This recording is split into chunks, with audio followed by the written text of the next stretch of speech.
Late Night, Ian Lee on Talk Radio. We have ways of making you talk. Here's a message from the Haters Club, dedicated to the one I love. I've been cursed by your wicked kiss. Once felt, it's forever missed, forever missed. I'm a member of the Haters Club, and I'm hating every minute of me without you, you without me. Give me some of that misery, that misery. I'm a high hater. I run with the best like Darth Vader and the Witch of the West, poisoning apples to make you ill, like Cruella de Vil. I'll set you up for the kill. It's such a twisted state of bliss, indulging in such hatefulness. I just need a prequel to redeem my evil, 'cause I wasn't always like this, like this. Seeing couples hand in hand makes it hard for me to understand. Me without you, you without me. Give me some of that misery, that misery. I'm a high hater. I run with the best like Darth Vader and the Witch of the West, poisoning apples to make you ill, like Cruella de Vil. I'll set you up for the kill. I'm jinxed with the curse. I got nothing but bad luck. Could I be superstitious? Don't blink. Cross my heart. Hope to die. Why's your love so vicious, vicious, vicious, vicious? I'm a high hater. I run with the best like Darth Vader and the Witch of the West, poisoning apples to make you ill, like Cruella de Vil. I'll set you up for the kill. Hater. I run with the best like Darth Vader and the Witch of the West, poisoning apples to make you ill, like Cruella de Vil. I'll set you up for the kill. So, here's the thing.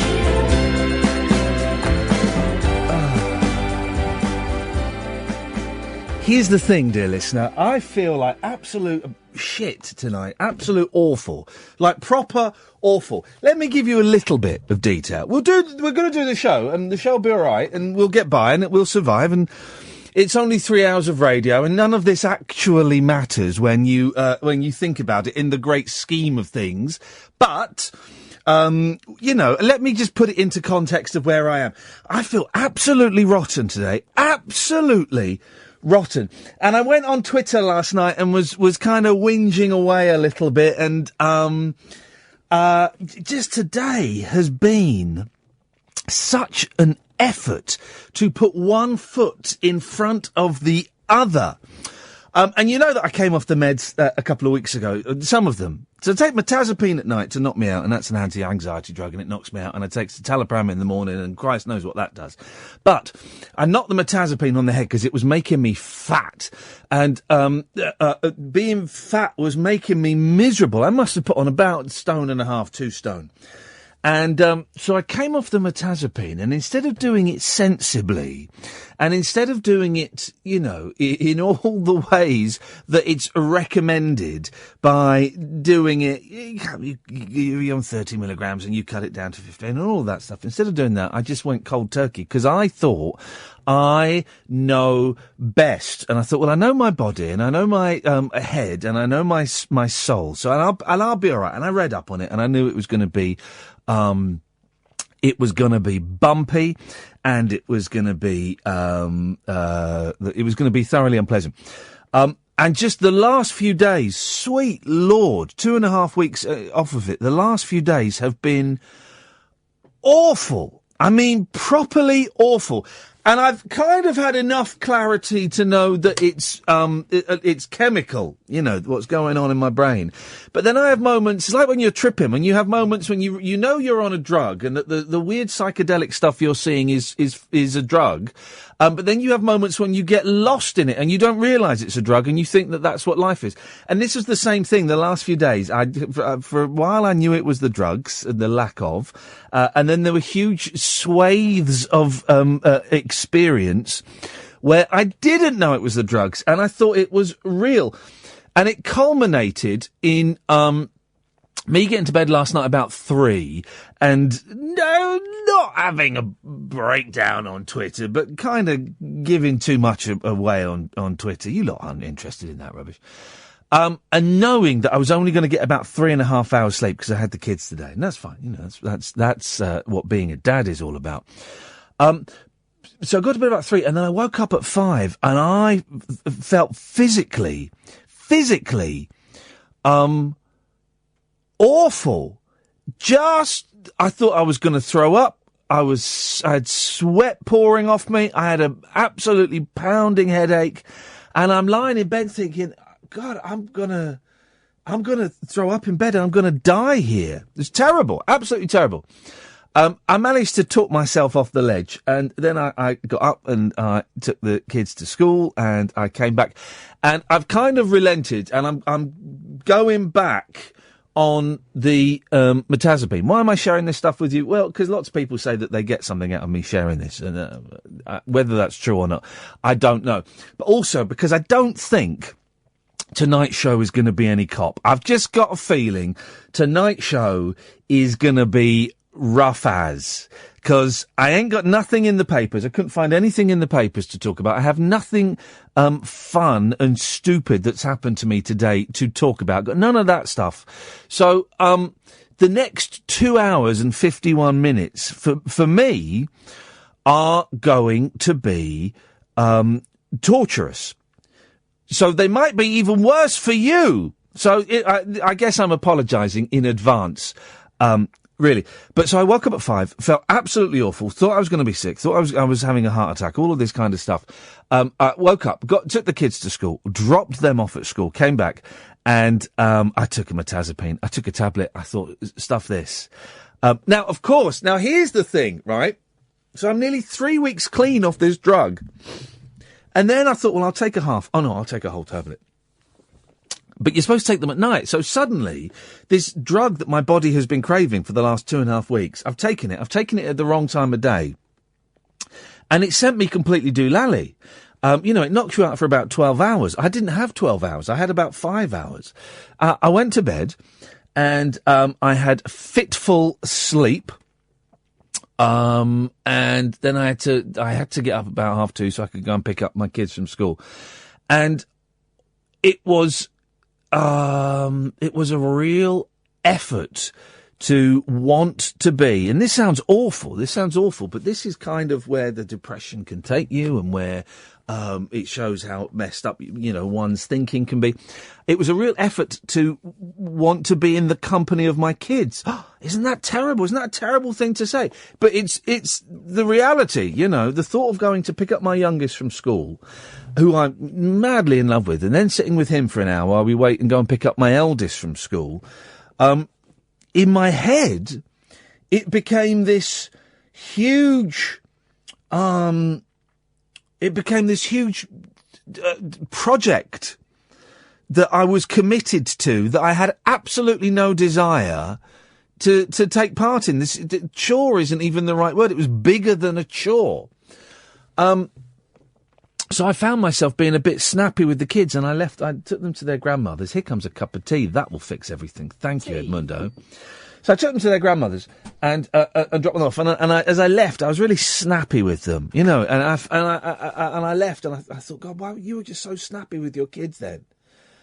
When they're all excited talking about it's their birthdays this week and next week, and they want to show me, the cakes that are being made and stuff like that. And all I could think to do was to snap at them. Jeez, that's terrible, isn't it? It's terrible. But it's not me that's being terrible. It is a combination of having this thing in, and I don't even know where it is, the depression, in my head. Nah, not really. That's where the noises manifest themselves, in my spirit, I guess, here. I'm pointing at my solar plexus. It's in here. This malady, this dis-ease, this thing that tells me that I am worthless and tells me that I am rubbish and tells me that there's no point in me existing, and wouldn't everybody's life be better if I wasn't around? And it's telling me all this stuff today, and it's been a real effort, literally an effort to be able to function on any level. And then me and Kath were going out to see Limmy tonight, and we were running a bit late, and I was getting angry because we were running late. It didn't matter. The thing started 15 minutes late anyway, so we didn't miss anything. And of course the anger wasn't about us being late. The anger was about, I don't know, nothing in particular. And we saw this Limmy's show, and it was insane, right? It was absolutely insane. It was an hour of his Vines. And Vines, they're 7-second videos. So there were about 600 of these 7-second videos. And it was kind of, the second reference to psychedelia, it was kind of quite psychedelic. And it was a little bit headache inducing, because it was all filmed on mobile phones, and it's projected on this big screen, and it's bam, bam, bam, bam, bam, relentless for an hour. It's like watching a strobe for an hour. And then he was being interviewed by Armando Iannucci, and then there were some people asking questions in the audience, including one really tedious question, the first question. And it should have been a joyous hour and a half in the company of a man who I think is literally a genius. We'll take Akinbola. 0344 499 1000, Caddick and Akinbola. I'll be coming to you soon. It should have been a joyous hour and a half in the company of a gentleman who I think is a genius. I think he's one of the most original thinkers in the world. But guess what? I was bored, and I hated it. I found it tedious and frustrating, when really I should have found it inspirational and wonderful. But remember, I hadn't wanted to have been in the company of my kids today. So being in the company of 200 people in a cinema, and it was never going to bode well. Why am I telling you all this? Well, some of you care, and that's very kind, and thanks a lot. And some of you say nice things about all this stuff on Twitter. Guess what? None of that helps, right? And you say it comes from some of you a point of love, and some of you, some guy pointed out that his life was worse than mine, and I should just pull myself together, and all of that stuff. Thanks for that. None of that helps, though. None of that helps, and that sounds ungrateful and tough. Yeah, I guess, tough. If it sounds ungrateful, tough, really, because none of it helps. None of it has any impact whatsoever. I burst into tears yesterday because Paul Ross sent me a nice tweet. Imagine that. Paul Ross, right? A man I don't know particularly well. I've met him about 4 times in my life.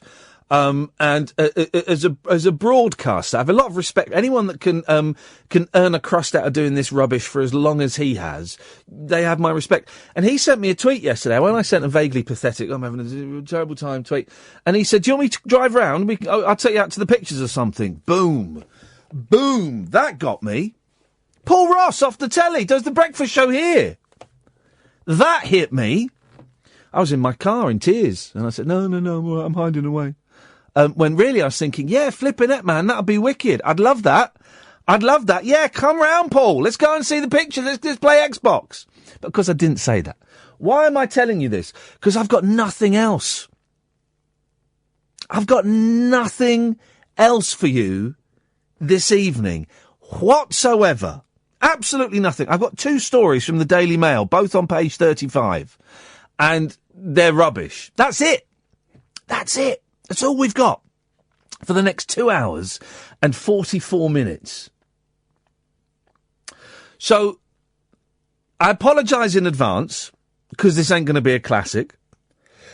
I apologise retrospectively if you're bored about me wanging on about, being suicidal and, wanting to jump off a flipping bridge and all of that stuff. Well, I'm sorry about that as well, because there might be quite a bit of it tonight. It might be a tough old listen. Saying that, we've got Caddick lined up, we've got Akinbola lined up, so, the show will be what the show will be. 0344 499 1000 Talk Radio. Late night Ian Lee. Unfiltered night talk with the original king of unconventional conversation on Talk Radio. We have ways of making you talk. Yes, Caddick. Hip, hip, hip, there. Hip, hip, hip, Cads. Have you had any snow by you? Oh yeah, of course, it's the great blizzard of 2017. It was snowing a little as I was driving in, but you had to squint to see it. Yeah, we had a light dusting earlier in Birmingham, but we could get some more overnight. Oh, flippin' heck. Well, if we were local radio, we'd be doing Snow Watch now. It's time for Snow Watch. Here's Snow Watch, guys. If you've seen snow, give us a call. Let us know where and when and how many inches you've had tonight. How many inches have you had tonight, Caddick? Well, like I say, we had a light dusting at the moment. Okay. A little spray. And it was very sleety earlier. Yes. Here's the thing. It's going to be a damp squib. But, yeah, because of the rain and all that. It ain't gonna take. Unless you're up in Scotland, it ain't gonna take, mate. That's my prediction. There's been a yellow warning for ice. Well, don't eat the yellow snow, whatever you do. You'll be watching South Park again. I've never seen South Park. That's a lie. I've seen bits of South Park, and I'd never found it funny. I've seen the one where they take the mick out of Jersey Shore. I've never seen Jersey Shore. It's a show I've never seen, referencing a show I've never seen. What about the one where they take the mick out of Apple? Well, I've never seen it. Well, you can download it. I don't want to watch it. I think it looks rubbish. Well, let's put it on there. For the listeners, South Park, very funny or very crass? Well, let's, I tell you what, Caddick, let's wait. We're going to play 30 seconds of music. Put that topic out again and let's see if the phones go mental. South Park, is it funny or is it ready to take you off the air? Hang on a second, here we go. 30 seconds of music. 0344 499 1000. Let's see if the South Park phone-in gets the phones a-rocking.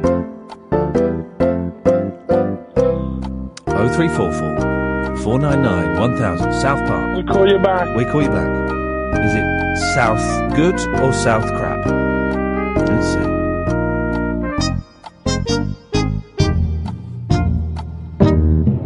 Okay, let's open the lines up. Akinbola. Hello. South good or South crap? South Park is was like X-rated Simpsons. Is that I didn't get that, Akinbola. We South just Park is like the X-rated Simpsons. Okay, but that's I don't want a synopsis. I want to know South Park, South good or South crap? South Park is one of the best animated sitcoms in the US. Okay. Eddie. It's a very, you try, Caddick. Maybe you speak the same language. You saw the email. You're expecting a volunteer! Huh? I've emailed. Moving on from There'll be more of that unless you answer the question, Akinbola. South Park, South good or South crap? South good. Okay, all right. Well, that's one for good. That's one for good. Let me get a pen and there's normally a pen lying around here. Right. So South Park, so good, crap. I've written one for good. We've got we had another caller and they've bottled it, Caddick. That's a shame. Yeah. John's a bottler. John's a bottler. Caller John is a bottler. I wonder if what we'll call in tonight. Who? My brother. I wonder two. Imagine if no one else calls in apart from you two. Not much of a show if it's just us two. Nah, I don't think the show's going to be any good tonight. It'll be one of our days. I'm suggesting to everyone that they listen to something else. But you have my permission, guys, to switch off, switch over, have an early night, watch a bit of telly, listen to the other place. Tonight's show isn't going to be any good. If you're in the Midlands, you can always listen to Graham Torrington on local radio. We're not going to be that bad. No, it's not going to be that bad, Caddick. Jeez. We're not sub-Torrington. No, Graham Torrington. Yeah, I said sub-Torrington. Sorry, I didn't know where that was. No, you didn't at all, did you, Caddick? Well, let's find out what... Hang on a minute. Let's find out what Paul Akinbola wants. Akinbola. Well, earlier on I said I got in touch on email online. Yeah, well, instead of referencing the emails, which are too big for me to fit onto my screen, why don't you tell me what you want to say? Well, at YouTube, we covered One Day I Fly Away by Randy Crawford. You two, hang on, you want you two to cover One Day I'll Fly Away by Randy Crawford? What should happen in 2009? Alan, you're breathing too heavily, please. Stop. Sorry. Thank you. Sorry. Sounds like you're knocking one out to Akinbola. That is weird. That sounds like it should have happened in 2009. So in 2009, you two should have covered Randy Crawford. One Day I Fly Away. Have you ever heard of the song called One Day I Fly Away? I'm still confused about the U2 connection. It's a song that U2 should cover. They should cover. U2 should cover. That should have been covered almost a decade ago. So U2 should have covered decades ago Randy Crawford's One Day I'll Fly Away. In 2009. They should have done it in 2009, but they didn't. Yeah. Okay. Have you heard ever a song called One Day I Fly Away? Yeah, Randy Crawford. Or was it U2? What? Sing the visual version of the song. One day I'll fly away. Is she a woman or is she a man? She's a woman. Randy Crawford's definitely a woman. Had U2 covered is On Day I Fly Away, in 2009, would have been number one for 10 weeks in 2009. Is this now? Are you just guessing this, Akinbola, or have you been to an alternative timeline where this actually happened? Here's what would have happened. Right. Okay. And I noticed in your email you mentioned Greg Dyke. Caddick, again with the breathing, mate, please. Sorry. Okay. What do they want to talk about? The ex-Director General of the BBC. I can't understand either of them. Akinbola, you mentioned Greg Dyke in your email. Yeah. Would you like to expand on that? Yeah. I think I think Greg Dyke should become TV personality, hosting an apprentice-style show with successful TV producer. It's a show that says, I would like him to release a single cover of You To Me Are Everything. By U2? No. With Greg Dyke. Greg Dyke? You want Greg Dyke to release a cover of You To Me Are Everything? Yeah. Flip. What's the song? Can you sing the song You To Me Are Everything? You to me are everything, the sweetest song that I can sing. Oh, baby. Oh, baby. Oh, baby. Oh, baby. You're the man that just a down who picks you up each time you're down. Oh, baby. Oh, baby. Oh, baby. Oh, baby. You want Greg Dyke to do that? Yeah. It will be Christmas number one. Okay. In this year or in 2009? This year. Okay. All right, Paul. Well, thank you for that, Akinbola. There we go. Caddick? Akinbola. Oh, he's got some weird predictions, even weirder than me. Well, I'll be the judge of that. 0344 499 1000. Talk Radio. Uncut after-hours conversation for the up-all-night generation. Late night Ian Lee on Talk Radio. We have ways of making you talk. 0344 499 1000. Dean! Hip, hip, hip. Hip, hip, hip, Dean! How are we? Apart from feeling rubbish, but apart from that. Apart from that, I'm a void. I'm an empty spiritual void. Well, I think I've missed the conversation, but I was phoning to say South Park is a load of old ponies, to be honest with you. It is, isn't it? It's bad drawings and shouting. It is. Well, I went to the cinema to watch the film with a friend, and I fell asleep about 5 minutes in, and he had to wake me up at the end. That's how bad I thought it was. It was quite terrible. If people responded to phone-ins, we could do a phone-in. What films have you fallen asleep in? I fell asleep during... this is at the pictures. Silence of the Lambs. What a load of old rubbish that was. You? Yeah, a load of old rubbish.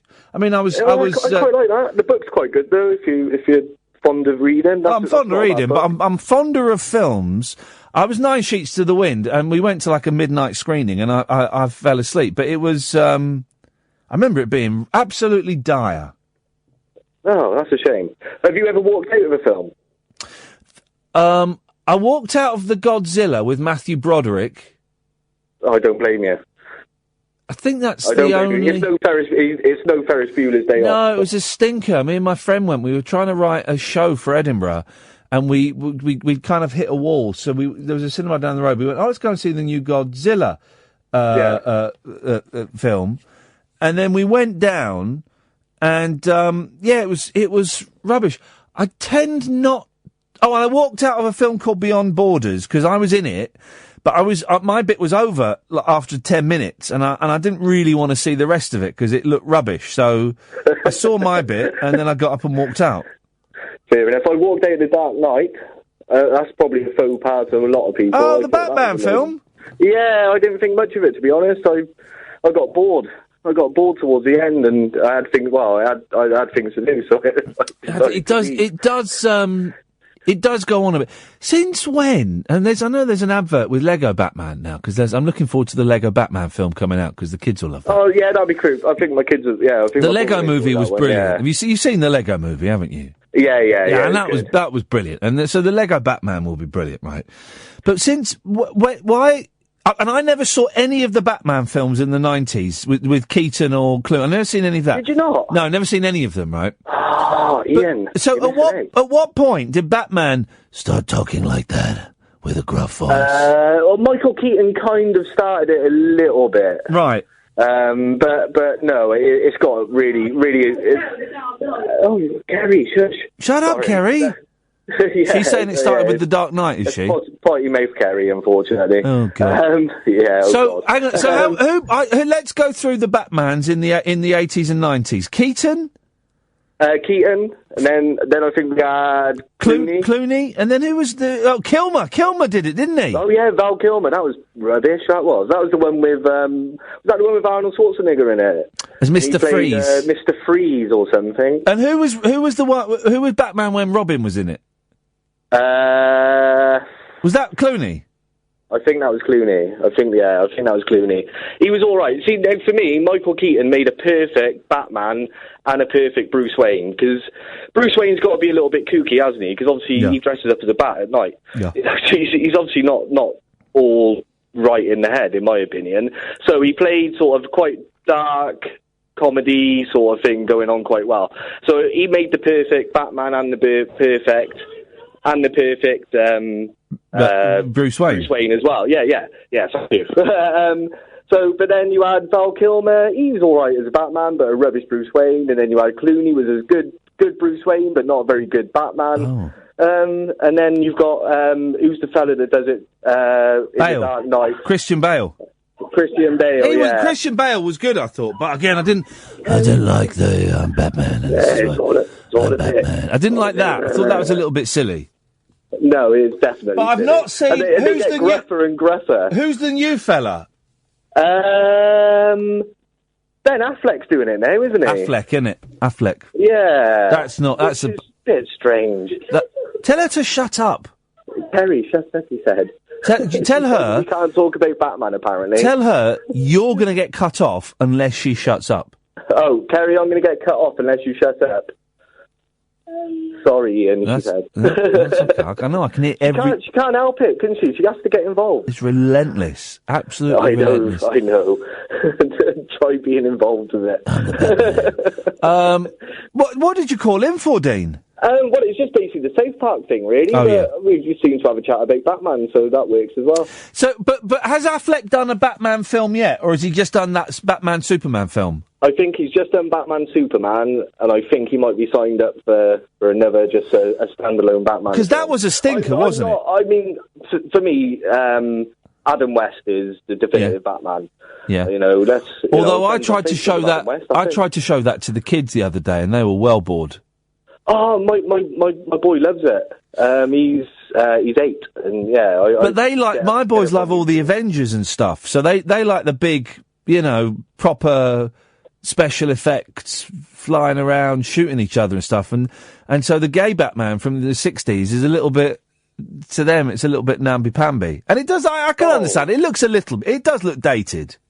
Yeah, it's definitely dated. I'll tell you what I found on vinyl the other day. I got a record player for Christmas, and I went on eBay and sort of just bought loads of vinyl, and I found a Batman from about 1970 or something, and it's a single, but it's a story of the Catwoman's Revenge, it's called, and it's just like a story on both sides of like a narration of Batman, and we've listened to that with the kids, and they've enjoyed that as well. So, oh really? And who's doing that?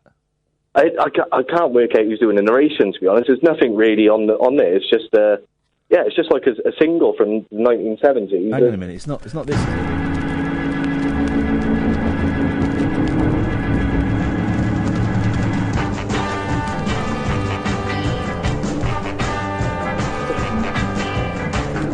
Oh no, hang on, this is this. I've got it, this is it. Catwoman's Revenge. Here we go.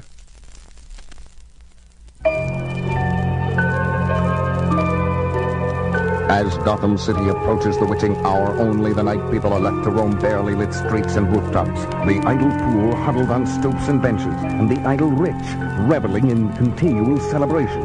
The night-crawling vermin of the... Is this it, Dean? I think it is, yeah. I've only listened to it once, but it sounds very... Yeah, it sounds like that's the one I've got. Swinging from the peak of the Governor's Plaza building, there's only one person daring enough to do that 500 feet over the city. And I'll bet my cape she's up to no good.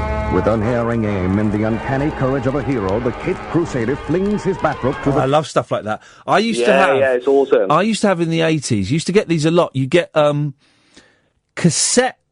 audio cassette with books, like really simplified versions of movies.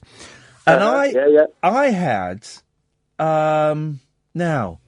Was it Star Trek 2, The Wrath of Khan? No, it was Star Trek 3, The Search for Spock. Search for Spock, yeah. But read by Leonard Nimoy. Nice. And it would but it was like a really, and you got a book with it, but the book only had like 20 pages, and they managed to tell the whole story of The Search for Spock in 20 pages, and it would end each page. It would go. Boop, and that means you so that's when you turn the page. Yeah. And Excellent. It was brilliant. I'm trying to find that that was absolutely brilliant. They don't make it like they used to, do they? Let's be honest. They don't make it like. And there's another one as well, read by he's got a massive penis, Roddy McDowall. It was a Batman story, and I don't know which one it was, but I never forget. There was a bit where he goes, the Joker had was playing music.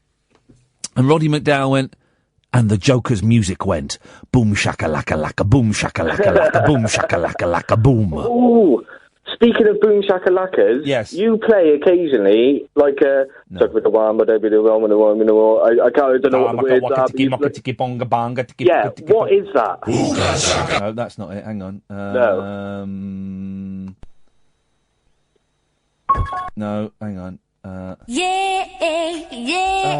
where is it? You can hear what we say on LBC 97. No. I've got it somewhere. Hip, hip, hip. No. Oh!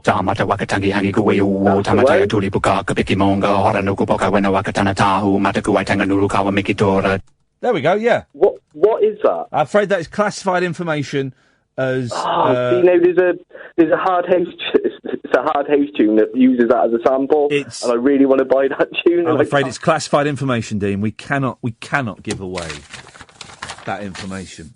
Aggie, stay there. Come to you in a minute. 0344 499 1000 is the telephone number. If you want to give us a call, Talk Radio. The wild man of late night radio is back. Iain Lee on Talk Radio. We have ways of making you talk. This is the story of the search for Spock. You can read along with me in your book. You will know it is time to turn the page when you hear the communicator beep like this. Let's begin now. Space, the final frontier. These are the continuing voyages of the Starship Enterprise. After his battle with the criminal Khan, Admiral James Kirk and his crew brought the battle-scarred USS Enterprise back to Earth for repairs. Captain's personal log. We're nearly home, yet I'm uneasy. The ship feels empty since the death of my friend Mr. Spock. And ship surgeon McCoy has been acting strangely. At times he seems to believe that he is Spock. Turn the page. I'm not sure that's the... Maybe mine was Star Trek 2. What was Hang on. Gatford? Yeah? What was Star Trek 2 called? Wrath of Khan. That was Wrath of Khan. And that didn't sound like Leonard Nimoy. No, the one I had was definitely... Because he's not in that one for a lot, is he? That third one? No, hang on a minute. They're called Read-Along Storybook. Hang on a minute. I had Jungle Book, and whenever you had to turn the page, they made the lion sort of go, the tiger went, rawr. They would do. They would... Here we go. This is it. So let me see if this is the one. Hang on a minute. Okay. Hang on a minute.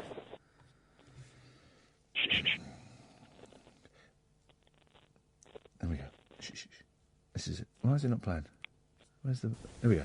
This is the story of the Wrath of Khan. You can read along with me in your book. That's you not will know it is time to turn the Nimoy, page is it? when you hear the communicator beep like this. Well, maybe it's the Mandela syndrome again. That's where you get the shush from. Oh yeah, maybe the communicator. It's it might. I mentioned the Mandela syndrome on Sky News the other day. My mum saw you on Sky News. Oh yeah. She said you looked very handsome with your beard. Yeah, I'm going to shave my beard off tomorrow, I've decided. Oh, okay, fair enough. going to get rid of it. She won't like you then. Yeah, well, that's why I'm doing it. But I mentioned the Mandela effect, right? Do you remember, are you aware of the Mandela effect? Remind me, because I think I know it, but I'm not 100%, so remind me. Some person phoned up the show and told us, Aggie, I'll come to you in a minute, about the Mandela effect. And it's where, if you remember something, but you're the only you're one of a few people that remembers it, and then you look it up and it didn't actually happen. Well, what it means is it probably did happen, but you're from a different timeline or something. Oh, something. Right, yeah. You've switched timelines midstream. So now I'm convinced I had Star Trek 3, The Search for Spock, read by Leonard Nimoy, and that is not a false memory, and that I've just switched time streams. It did sound a little Nimoy-esque, but not totally. Yeah, no. So I can imagine you think that. Particularly if his picture's on the front, which I imagine it is. Yeah, probably for both ones. So. And that bloke was doing a Captain Kirk impression. He was good, wasn't he? Dove Books on Tape presents Batman, a novelization by Craig Shaw Gardner, based on a screenplay by Sam Hamm and Warren Scarron. Sam Hamm. And a character created by Bob Kane.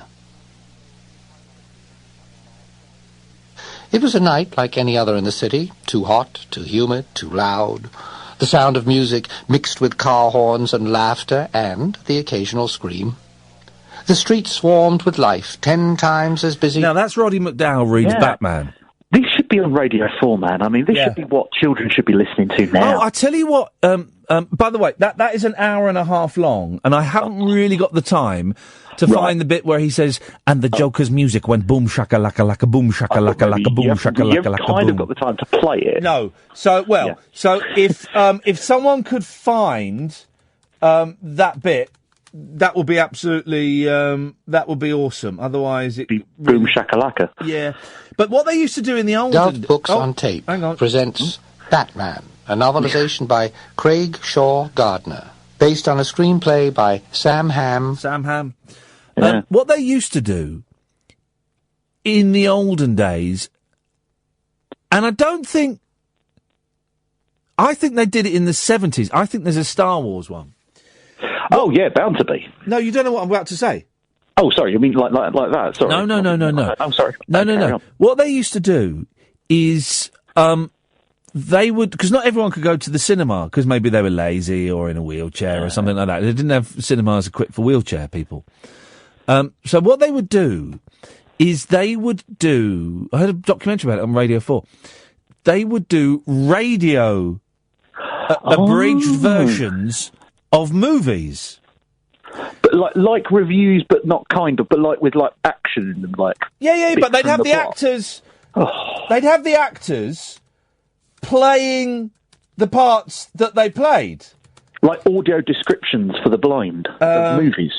Yeah, I'm sure. I know they released books of the script and things like that.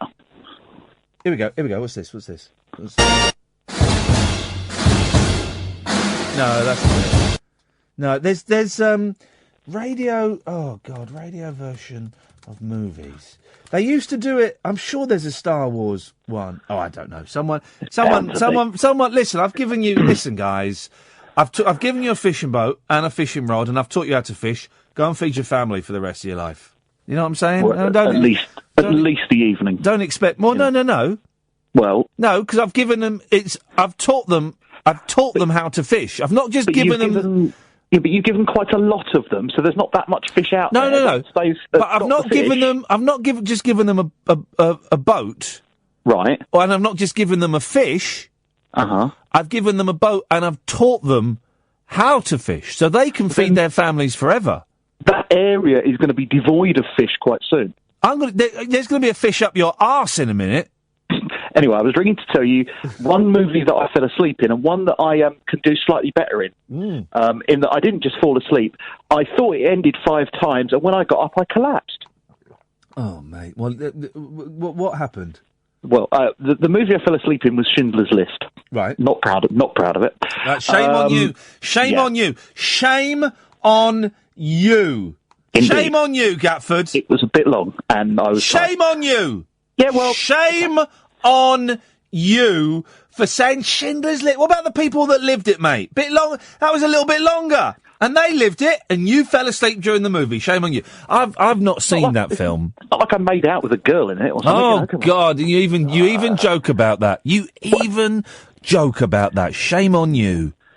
But the movie that I that was Vanilla Sky, the remake with Cruise fella. Yeah. And that movie feels like it ends about 4 times, and each time it kind of looked like it was going to end. I was like, right. Yeah, well, that's the trick. That's the thing. It's like saying Inception looks like it's going to end 4 times. Well, yeah, it's meant to. But each time it kind of looked like it was end. I was like, right, no, I'm going to go. And the people, oh no, there's more. The people was like, no, stay. And because the end of it, I was so dehydrated and annoyed. And when I stood dehydrated? What were you doing, man? No, but because I thought, you know, constantly when you stroking one out. You know when you build yourself up to leave, and you get up and you get all your stuff, and it's like you can imagine doing that 4 times, and then at the 5th time, what stuff did you have with you? What did you have? I was sitting next to a pretty girl. Oh, for crying out loud! Trying to impress her, didn't work. All right, well, I'm going to cut you off now because you distress me. 0344 499 1000. Aggie, I'm sorry you had to listen to that filth. I can only apologise. That was terrible. It's quite all right. Just the phrase "shoving a fish up your bum" just makes me laugh anyway. Yep, well, that's going to happen. That's not even a threat. That's a promise. Is that the next act's a performance ring? Yep. That's what we're going to do. No worries. Anyway, Ian, hip, hip, hip. Hip, hip, hip, Aggie. I'm ringing up because I know you have Dennis Le Corrier on this show a lot. Oh, lovely Dennis. He may well be listening. He hasn't messaged me for a little while, actually, so I know he's busy and stuff. But yeah, Dennis from Doctor Hook, yeah. What a legend. I mean, my mum loved Dr. Hook and used to sort of get, listening to him an awful lot. And I was just revisiting the sort of music that my mum played and influenced me. And I've come across Demis Roussos again. Oh, yeah, Demis Roussos. He was a funny one, wasn't he? Oh, he's amazing. When you're a kid and you kind of just hate your parents' music and what they're putting on, don't you? But it's I'm only just kind of realising the roots that it puts in and influences your own music. But what was... So Demis Roussos, his hit was... ever and ever and ever and ever I need your love. What else did he do? Did he do Never on a Sunday? Never on a Sunday. Or on a Monday? Did he do Never on a Day? Not that I remember. I think the ones that we're listening to today was like My Friend the Wind. And what was it? Goodbye, my love, goodbye. Goodbye and au revoir. Oh.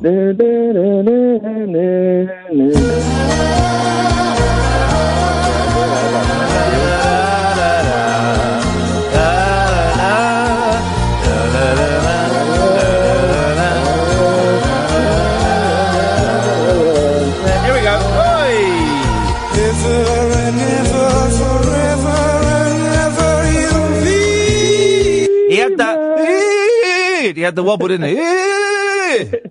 He did the wobble.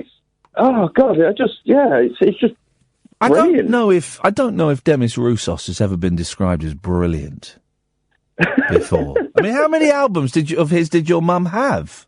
I think there was the Greatest Hits, which out forever and ever. And I remember he had like a hat and he had his like signature caftan on the front. He was big in caftans, yeah.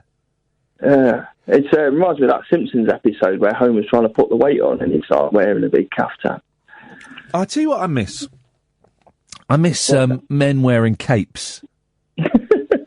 I miss a good cape. David Crosby used to rock a cape in The Birds. Adam Ant, of course, Stand and Deliver had a cape. Dracula, you don't see many other gentlemen wearing capes. What about Jeff? Oh, no, that's a poor joke. Sorry, I'm out. What? Oh, I see what you've done there, yeah. Oh, no, that's poor. I apologise. That doesn't matter. That doesn't matter. But yeah, you don't see many the caftan, I don't think is ever going to make a return to the forefront of fashion. I'm pretty sure it's not. Well, it's pretty comfortable. Oh, yeah, but then so were shell suits. Yeah, well, they serve the purpose, though. Yeah. Well, I don't. Why were you going through your mum's collection? I don't. I could do, really, couldn't I? What? No. Why were you going through her collection? Were you just nicking stuff? Yeah, I'm just waiting to see what she'll leave me in a will and trying to, put the old stickers on. Not that she's got an awful lot, but she has got a double gatefold of the Saturday Night Fever album. That was the biggest selling soundtrack album of all time, I think. Still. Not much on the old Well, this is the thing. A lot of people think, oh, yeah, records, they'll be worth a lot of money. But most of them aren't, because, the records that my mum had, millions of other people had them as well. Did your mum write her name and address on the back of the records? No, she wasn't that precious. No, that's a shame. I like records that have got a name and address on either the back of the cover or on the label itself. Yeah, didn't people have them ultraviolet pens as well to make sure they didn't nick them? Oh, yeah, I remember a copper coming to our school once, and we were said, bring it, you want to bring in your valuable stuff, we'll ultraviolet it up so that if it gets nicked, then we can run an ultraviolet light over it, and we'll be able to identify it as yours. And everyone was getting their bikes marked up ultraviolet styly. Yeah, it didn't stop the kids round where I grew up and I lived. Has anyone ever, here we go, this is a niche phone-in, has anyone ever got their equipment back because they ultravioleted it up? I bet not. No, I bet still sat in most police auctions. And has any crime ever been thwarted by Neighbourhood Watch? I don't know, because I think things like flashes, I think it would just encourage them because they'll get more of an audience, wouldn't they? Well, there you go. I miss flashers. I miss streakers. I miss the lighter end of sexual crime. We've got really bogged down in the last 4 or 5 years with the heavier end of sexual crime, and I miss the lighter end of it, Aggie. Yeah, I agree with you. I do too. The only thing is, I do quite enjoy puppies, and so yeah, well, I wouldn't. There we go. There we go. Aggie, nice one, mate. Thank you for that. Cheers. Cheers. Bye bye. 0344 499 1000. I don't think Demis Roussos is one of the. Is Demis Roussos dead? Is he dead? I don't think he's one of the lost great artists of our time. You know, he was rendered impotent, of course, by the reference in Abigail's Party. Do you like Demis Roussos? Do you like a bit of Demis Roussos? You know? Well, Ange wants to hear Demis Roussos. Should we put it on? Yeah, let's put it on. So after that, he couldn't do anything. Well, that's an hour down, and that was all right. We have no calls lined up for the next hour, so let's see where we go, shall we? Now would be an excellent time to give me a call. 0344 499 1000 is the telephone number. Late Nights with Ian Lee on Talk Radio. Late Night, Ian Lee on Talk Radio. We have ways of making you talk. Yesterday was kind of like the 4th of July. The way your face lit up the entire sky. Had to look away because it hurt my eyes. The way you hit me was a big surprise.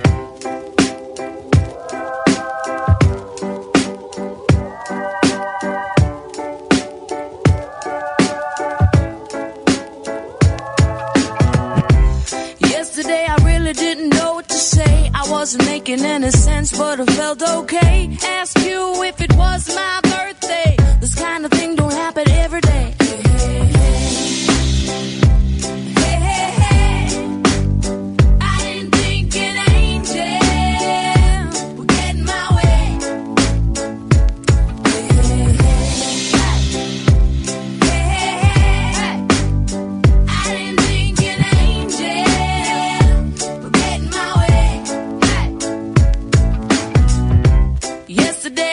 Just like a child, a little curious,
0344 499 1000 is the telephone number. Foggy!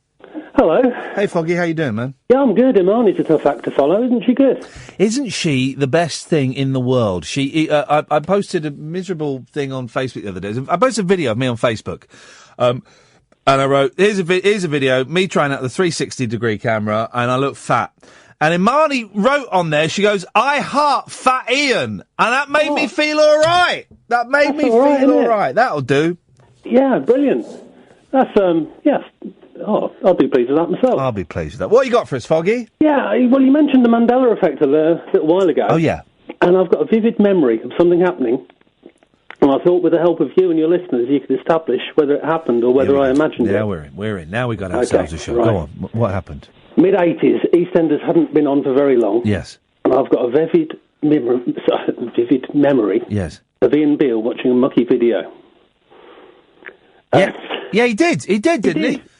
And his mum, didn't Kathy find him? Well, I don't remember. What I remember, actually, that's encouraging. If you remember that much, that means... Well, we're from the same timeline. That's what that means. He was under a blanket on the sofa with a sort of a grubby expression on his face. But the weirdest thing about it I remember was the sound coming from the TV. Uh-oh. And the man on the TV said, I bet Scott the Antarctic did a lot of this. What? And that is the weirdest thing but I'm certain it happened. But it's strange, isn't it? Does anyone else... Have you ever spoken to anyone else, and do they remember? Well, I seem to remember talking about it at school and then talking about the Scott the Antarctic thing, but it's such a ridiculous...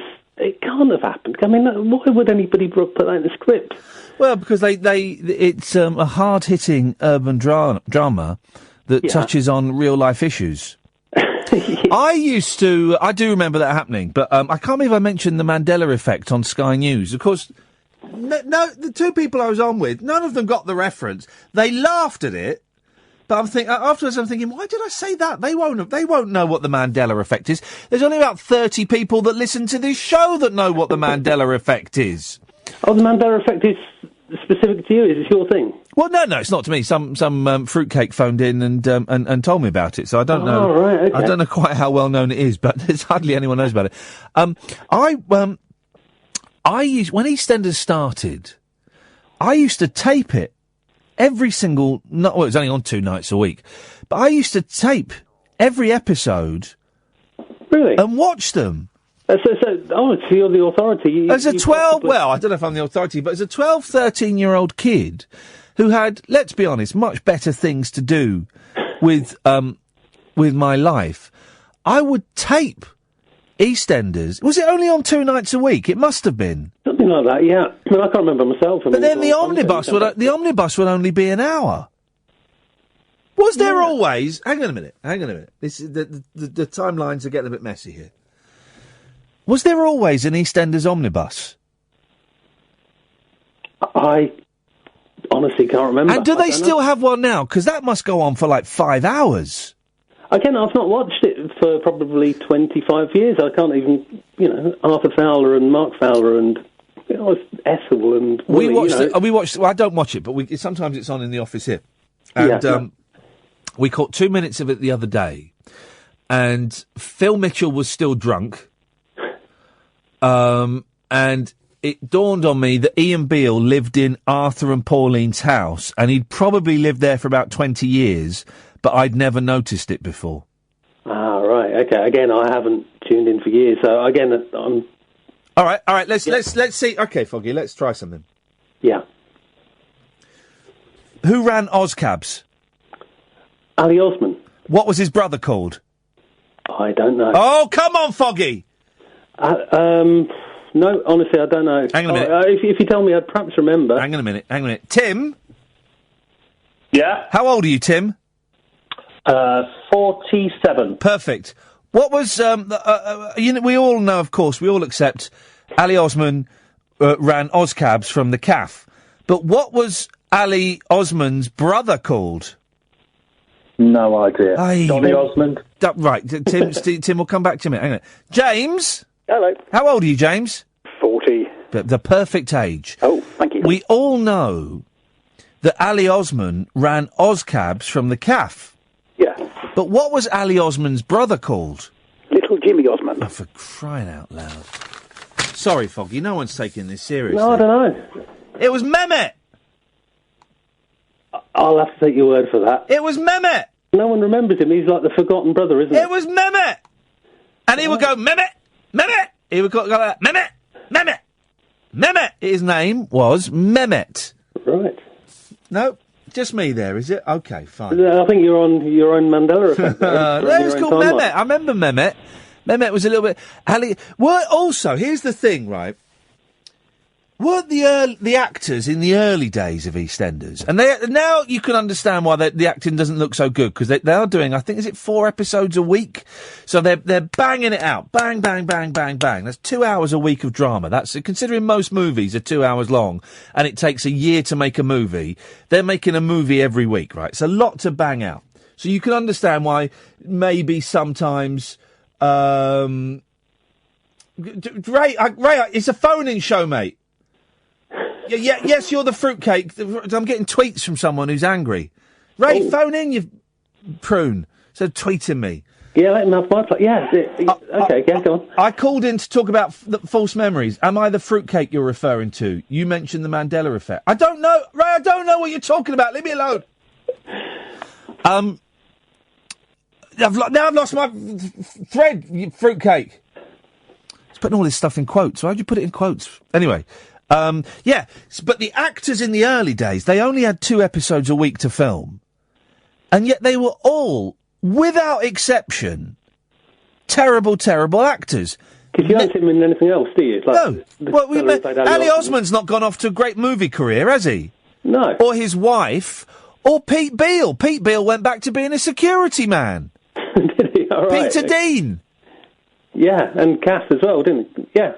You don't see her in them. Well, she was quite successful because she went off into Footballers' Wives. Oh yeah, and I think she's back in it now, even though she died. Right, is Footballers' Wives still going? No, she's back in EastEnders. You put. Oh, okay, I don't know. I don't know that much. I listen to you. Yeah, well, that exactly. Thank you. Right answer, eh? Foggy, it's the right answer, but that still doesn't stop you getting cut off like that.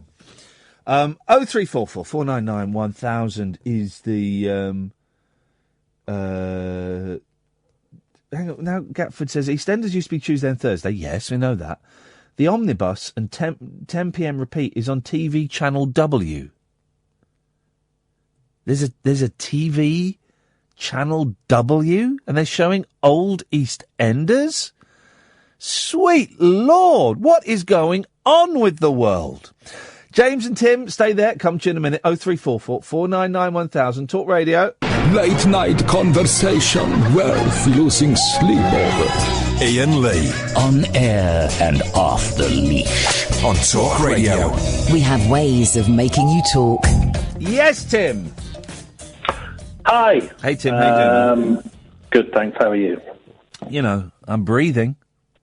That's, partly why I was phoning in. But can I just say before that? Yes. I just wanted to say that Nick Cotton has got to be the worst actor of all time. It's just something that's really stuck with me. He is terrible. What was his name? Is it John Altman? Just terrible. And they keep bringing him back every now. I don't watch the programme, but you see it every now and again. But it's bringing him back. He is awful. Do you remember when he wasn't he a junkie for a bit? Was he a junkie? What, in real life, or no? In EastEnders, he was a junkie, wasn't he? Yeah. Here, Ma, give us your money, Ma. Here, Ma. Here, Ma, give us your money. I'm your worst nightmare, Ma. Hey, I tell you, who was tragic. The first Mark Fowler. Do you remember the first Mark Fowler? The first Mark Fowler. There was a first Mark Fowler. Really handsome young man, looked like Morrissey. He had a quiff. I thought Mark Fowler was Todd Party. Tucker, no, he was the second. Tucker was the second Mark Fowler. The first Mark Fowler looked like Morrissey, had a quiff. And I don't know very much about. I remember reading an article about him. He died. I think he killed himself, didn't he? Didn't he commit suicide? Because he hated. Really sensitive young man. I hope I've got this right. Someone will know better than me. 0344 499 1000. He I'm hated. actually googling it right now. He hated the fame. And he found the fame completely overwhelming and completely daunting. I remember him. I think he hanged himself. Or he I jumped remember off. Did it. he jump off? He was in something else. Like I think he was also Grange Hill or something. Well, what was it? He was only young. What was his name? Someone would tell me. Let me go back to. Go back to. Oh no, that's gone to Mark Fowler. That's gone to the other one. Was it Connor? Oh, no. I don't know. I'd have to look it up. We'll find it. Someone will tell us. 0344 499 But he was definitely in something else. Yeah, and he was tipped. Not Biker Grove, but he was something like that. Kind of. Well, this is pre-Biker Grove days, but he was tipped to, sort of be. He was a bit of a heartthrob, bit of a dreamboat, and he couldn't handle I'm sure there was other stuff going on. I don't mean to demean the poor chap's demise, but one of the things that upset him a lot was that suddenly being very, very famous, and that coupled, I imagine, with other bits and pieces, sent him literally over the edge. He jumped off Beachy Head, apparently. Poor bloke. Oh dear. Poor bloke. So so there we go. But he was. Yeah, he was good. Now look, Nicky, this is hang on, we're getting false. What do they call it? Fake news, Tim. Nicky on Twitter is spreading fake news. The first Mark Fowler was also Gripper Stebson in Grange Hill. Fake news. I will not answer your question, Nicky. It was not. He was not. He was not Gripper Stebson. I'm checking it out now. You're telling me that Mark Fowler was played by Gripper Stebson, and then when he died, they brought in Gripper Stebson's enemy, Tucker, to replace him? No. Different actor. They just both had quiffs. Different actor. Completely different actor. Different actor. David Scarborough. Yeah, different actor. Different actor. Nicky, I'm not taking any more questions from you. You're fake news, Nicky O'Hara. You are fake news. You are. I'm doing a topical piece, Tim. You are fake news. Fake news. Good. Yes. Hey, you know how you like it when... so I'm away at the moment. You know how you like it when... Oh, am I speaking to a recorded message? No, I'm across the pond. Okay. Yeah. And my son... There's a very good chance... My son's 10, and there's a very good chance that he's listening back home. Uh-oh. Kind of illegally. Hey, yeah. Beautiful. He does it all the time. His favourite calls have been... he likes it when your boys phone him. Okay. And they call you Ian Lee. Yeah, my boys like it as well. He loves that. They're planning their next call at some point, unfortunately. And can you remember that time when some guys phoned in and they were trying to phone Talk Sport? Oh, yes. And you were shouting your head off, going, you muppets! And he says that round the house even now. Oh, God. Well, shame on you, Tim. You're a terrible parent, because this show features adult content, and you're allowing a 10-year-old to listen. When you say listens illegally, what was he listening? Has he got it on a phone, or has he got a DAB radio in his room? He's got a DAB radio, it's like a clock radio alarm clock thing by the side of his bed. He puts a headphone in it, and he sticks the headphone under his pillow. So it's like a little iPhone headphone, the little earpiece. Good for him. Sticks it under his pillow, turns the volume up really loud, and then he can hear it through his pillow, but we can't hear it in our room. The boy's a legend. What's his name? His name's Murray. Murray, go to bed, Murray! This content is not for you, Murray, you muppet! Good. Murray, you stay up all night if you want, buddy. You're more than welcome. I'm glad you're listening. Yeah. He does sometimes. He's a bit of a nightmare to get to sleep, but he's a good boy, so that's all right. Excellent. Good. So I phoned in for two quick things. Hang on a minute. You've done like 4 things already. Yeah, I know. Can I do my 2 quick things? You can do. They are quick. Go on then. One of them is just to say that I've wanted to phone in for a long time, and then I heard you mention Demis Roussos, Caftans, and Abigail's Party. 3 of my favourite things. Awesome. Love a caftan. We got a couple of films booked up that we're going to go and see at the BFI. One we're going to see next week. It was an old 50s film with George Colin. I just booked the tickets to get me out of the house. Otherwise, I'll stay in the house. And we're also going to go and see the King of Comedy, the Martin Scorsese, Jerry Lewis, Robert De Niro film in a couple of weeks, which is one of my favourite movies. I've never seen it in the cinema, but they're having at the BFI an Alison Steadman season, And they were we missed it, but they had Abigail's Party introduced by Alison Steadman. Imagine that. Wow.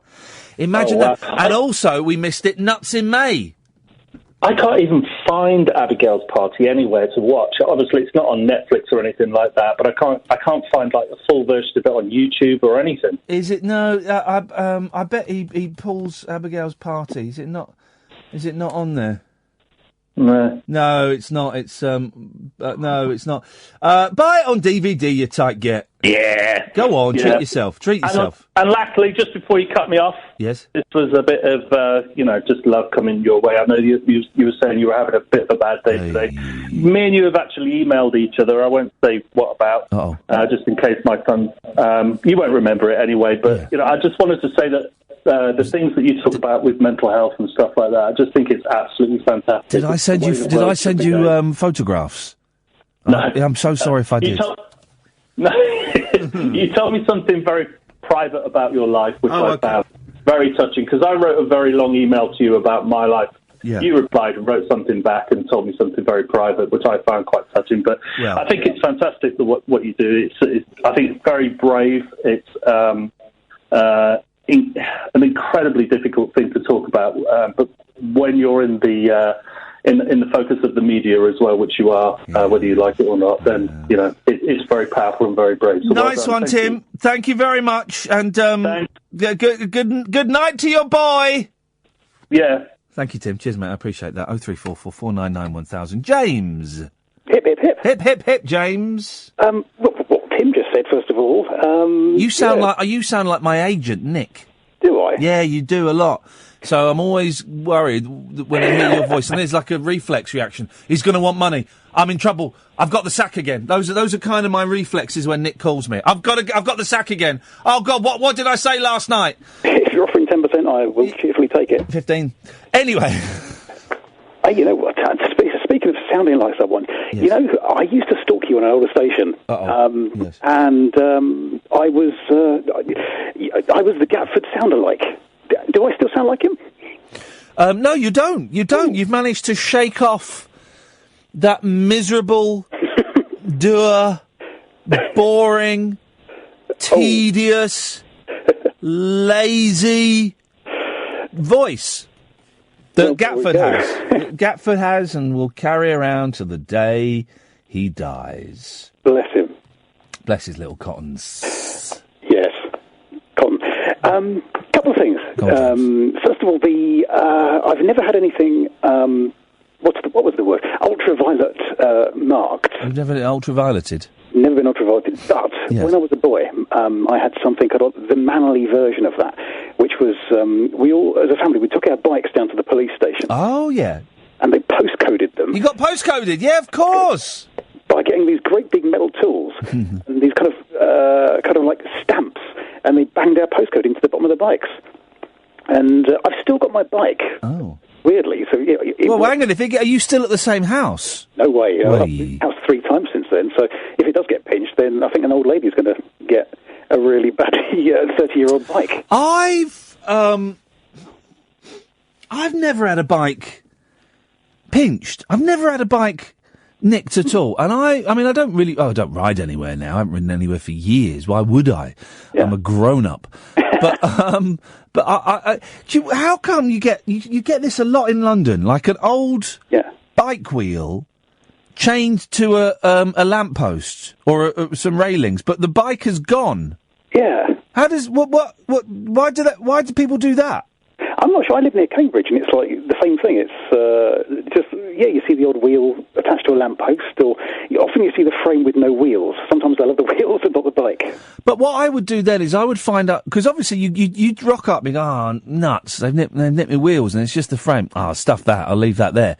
Yeah. Those people, the owners of the bikes, should be hunted down and have every power of the law thrown at them.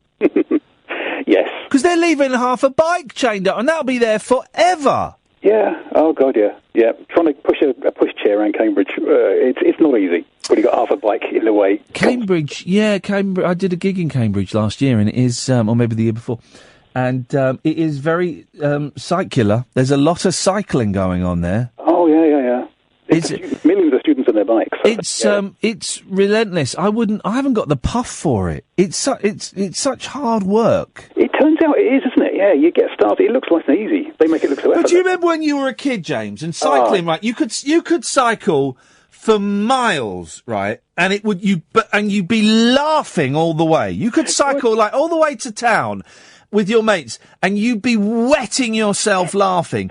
But now I can't even go to the end of my street without needing a breather. I wonder if the kids still cycle, or have they got, they've got drugs now, I suppose.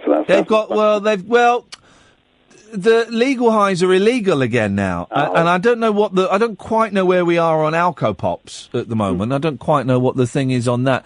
So, but no, you don't allow kids to cycle anymore because of paedophiles and traffic accidents.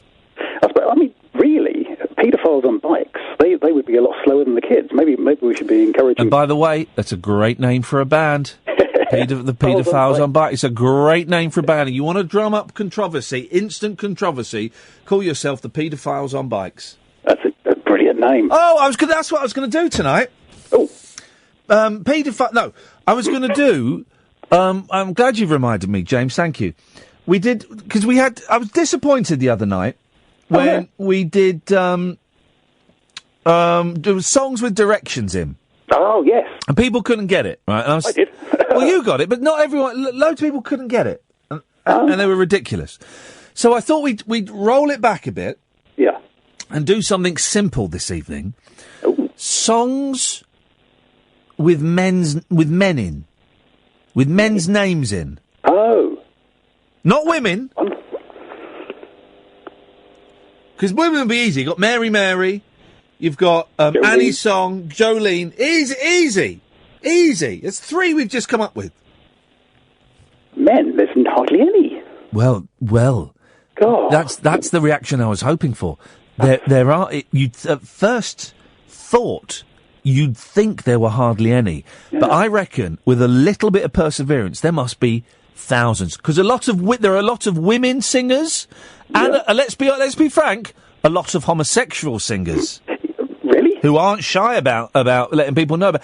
And also people sing about their brothers and their dads and their male cousins and their next door neighbours. So let's try and compile a list of songs with men's names in. Now, admittedly, at this precise moment in time, despite this being my idea, I can't think of any. I've got one. Yeah, here we go. Go on. Prince, Purple Rain. Sorry?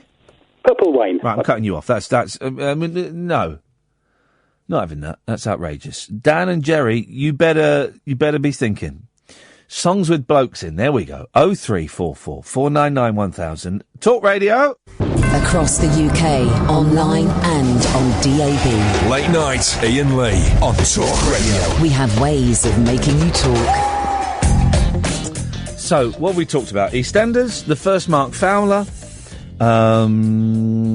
songs with men's names in. And you know the score, guys. Anything you want. 0344 499 1000. Yes, Dan. Andy Warhol. It says Dan on my screen. No, songs with men's names in. Oh, yeah, go on.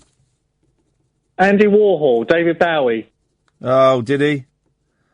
I'm reading a lot about David Bowie at the moment, and have you ever seen the film?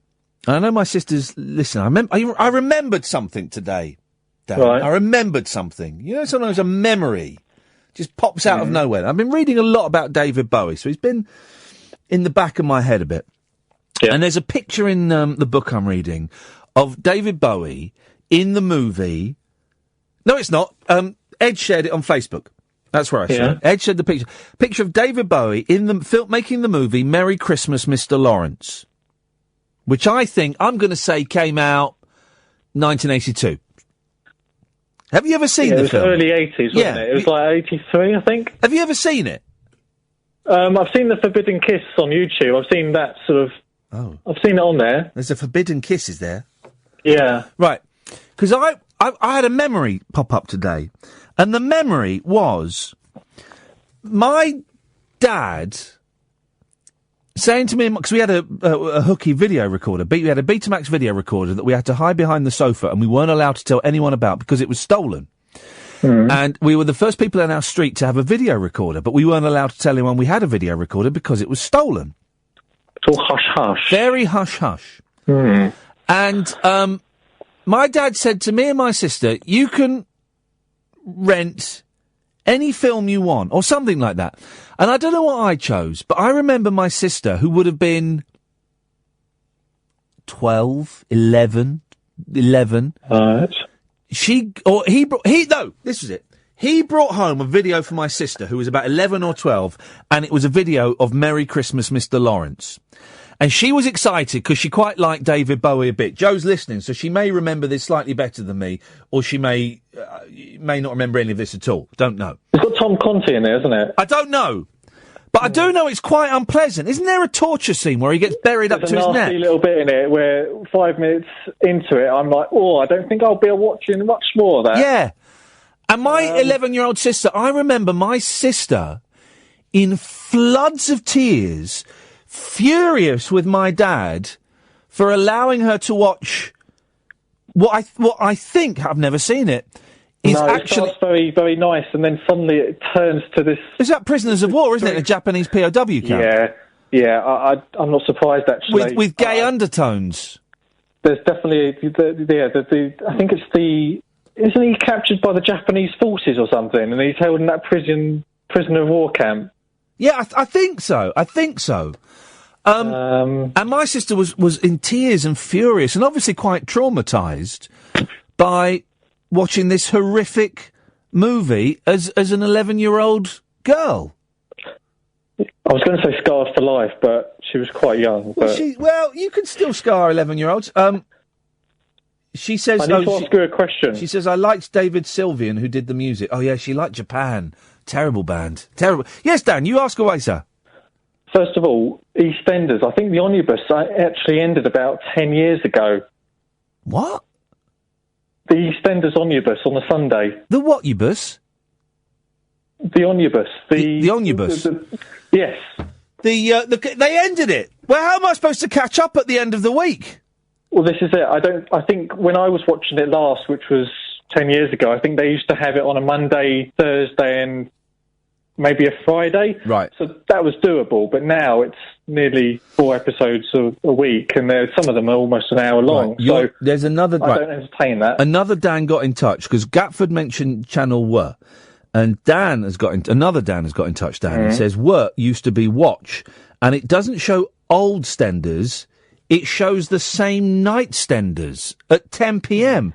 How is that? So BBC show EastEnders, then Channel Watch 10 o'clock shows that evening's that same night Stenders. Who was the name of the chap who used to own the video store, and he was good friends with Grant Mitchell? I don't remember a video store in EastEnders. There was like not a DVD, but VHS rental place in the market. He's in Holby City now. Oh, you got me there, Dan. Yeah, someone must know. It's a terrible programme, EastEnders, isn't it? I mean, it's awful. It's a bit of a downer, but there's a bit where you remember Barry? He appeared twice as a different character. Oh, they do that in soap operas. He was a paramedic at one point in an episode, and then made an appearance about a year later as Barry. They do that in soap operas, and I think because they're getting from such a small pool of actors. Do you remember Mr. Wilmot Brown? Oh, vaguely, yeah. Didn't he was the charming posh boy that ran Dagmar's. Nice. Yeah, and he ran the Dagmar bar, but then he raped Andy's girlfriend, the posh woman, who my mum didn't like, because my mum kept saying, oh, she's obviously been for elocution lessons. And so my mum hated her for that reason. Very posh, didn't she? Very posh. And then Andy died. Then Andy, who later became the Admiral in the Admiral adverts, he got knocked down by a car, and then he died in real life a few years ago. Oh. Yeah, I think he had a brain tumour. Oh, that's not good. Terrible. You know, he was actually a half-decent actor because he popped up in Hollyoaks as well. But you know, you talk about good actors, though. Yes. I think you were talking about capes, and I think a lot of good actors have worn capes. Go on. Well, the third Doctor Who. Yeah, that's true. Yeah, that's true. Good actor. Yeah, yeah. Darth Vader. Yeah, yeah, yeah. Good actor. Alan Rickman. When did Alan Rickman ever wear a cape? Snape. Harry Potter. Yeah, good actor, good actor. So there's my theory. Dan, thank you very much indeed. Your theory is appreciated and it's embraced. I don't quite understand it. 0344 499 1000. Jerry, stay there. Come to you after this. Late night, Ian Lee on Talk Radio. We'll get you talking. Annie, call back, please. We are unable to access your data. 0344 499 1000. Yes, Jerry. Gordon is a moron. There we go. We're in. Plan for Nigel. Hang on a minute. Gordon is a moron. Now, what was that? That was Jilty John, wasn't it? Yeah. Who's John Shuttleworth now? Plans for Nigel, don't know who sang that. Making Plans for Nigel, XTC. William, the Smiths. William? William, it was really nothing or something. Right, I'm going to take your word for that, as I'm not particularly familiar with the Smiths. Okay. Hey, Mickey. Hey, Mickey, yes, a fan, yes, a fan. That's Tony Basil. Tony Basil was going to come on the show. I'm going to chase up Tony Basil over the weekend, because she said she was going to come on the show. Oh, that's it. I like a bit of Tony Basil. She's an amazing dancer. Amazing. Yeah, I've seen the video. Oh, Mickey, you're so pretty, you're so fine, you blow my mind. Hey, Mickey. Siren Templar. That's the Saint. Yeah, it's a song as well. It's that good. By whom? I don't know. It's a weird punk band. Well, it's that good. It's a full moon tonight. Oh, is it? Oh, flip. That might explain why I want to jump in front of a bus. No, you don't want to do that. David Watts. David Watts. Says Phil. He's right, but by the Jam. But I'm not putting the Jam version. I'm putting the Kinks. Fa fa fa fa fa fa fa fa. No, but I think of a full moon. Yeah. Making Werewolf in London. Oh yeah. Jenny Agutter having a shower. Yeah. Whoa.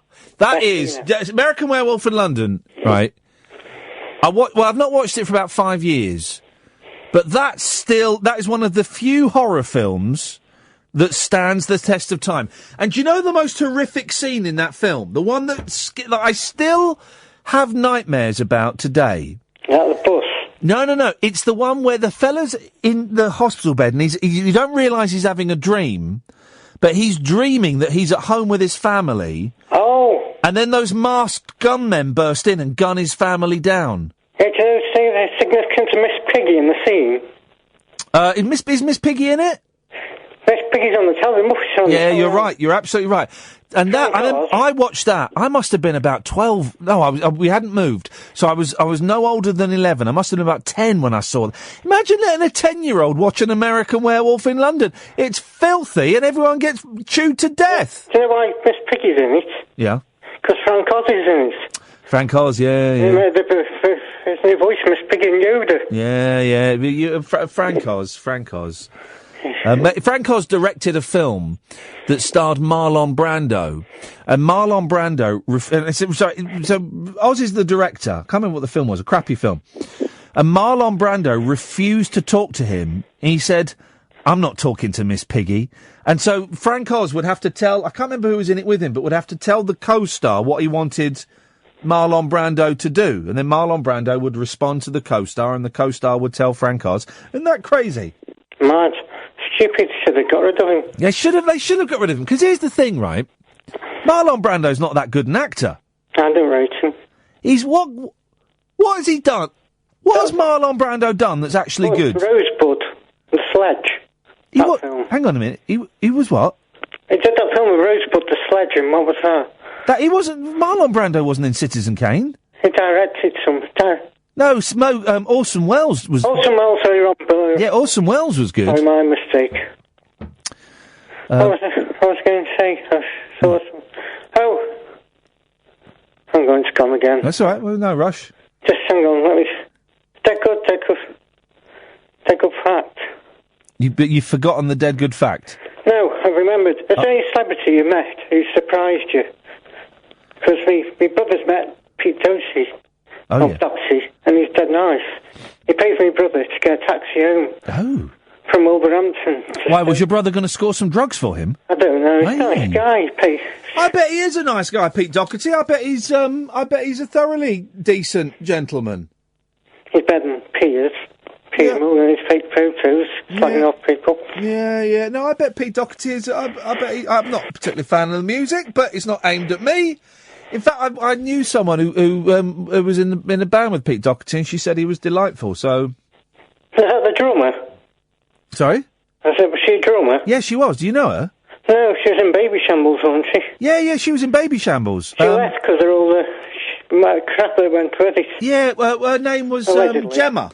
Gemma, that's it. I don't know, but she was Isn't that funny? Yeah, she was in. Yeah, she used to run a venue in North London called Nambucca.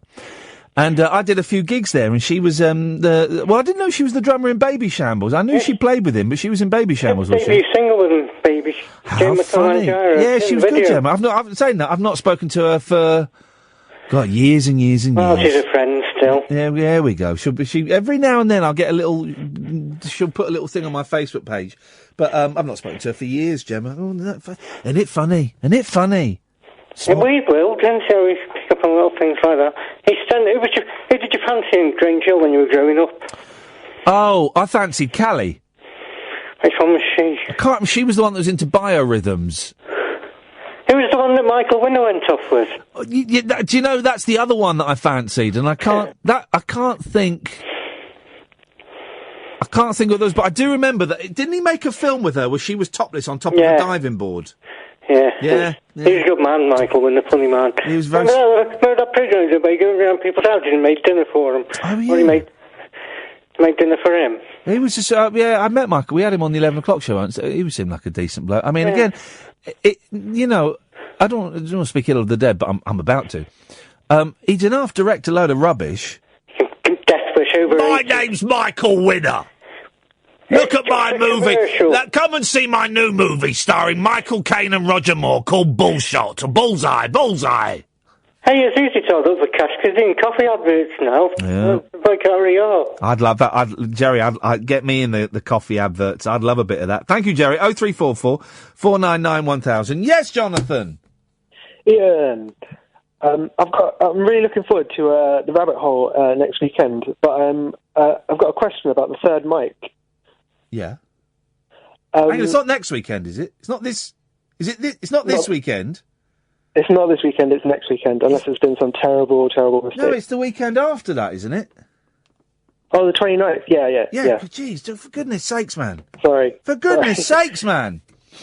So people from the audience can come up to the third microphone, but with the way the seats are arranged, people are going to be. It's really hard to get up if you're sat in the middle. Right. How's it going to work? Well, what do you mean? What do you mean? Because there's not a lot of room to move around. Right. So... Well, first of all, there's not going to be like millions of people that want to get up. This is the show we're doing next week, right? This couple of weeks. You just get up and you excuse me. Excuse me. Give him a round of applause. Bish bash bosh. You come up and then we edit that bit out. Yeah. I guess I don't know. Why do you sound disappointed with the answer? Or don't sit in a really awkward place that's impossible to get out of? Yeah, as long as it just doesn't turn into the front row getting up to... What is this? But then... Hang on a minute. What? Well, or sit in the front row. Or where has this attitude come from? There's no attitude. I don't even know if I want to ask a question. I was just thinking there you go. Flipping heck. I can't believe you're phoning up to have a whinge about something we've not done yet that you may or may not want to be involved in, but you're phoning up to have a little whinge about it. I'm really looking forward to it, but that's what I do. When I look forward to things, I also think about the problems. There'll be no problems. Listen, man, we're going to record 2 shows. There'll be plenty of opportunity. Here's what I'm thinking is going to happen, is me and Kath are going to sit up on the stage. We're going to go, right, we're opening the phone lines. Who's going to call in? Anyone want to join us? And no one will. And we've got 2.5 hours of that. 2.5 hours of us sat there with nothing to say, no one phoning in and no one wanting to come and get up on the stage with us. mechanical call in. Well, I don't think he will. I don't think he will. Anyway, I'm there. Just chill. Just chill, Jonathan. Just chill. I'm chilled. You've got the date wrong. You're worrying about the practicalities of how you're going to get your shining moment in the spotlight. Just chill, man. Just chill out. Chill out. I'm sure it'll be really good. It'll be brilliant. People don't call in. It'll be brilliant.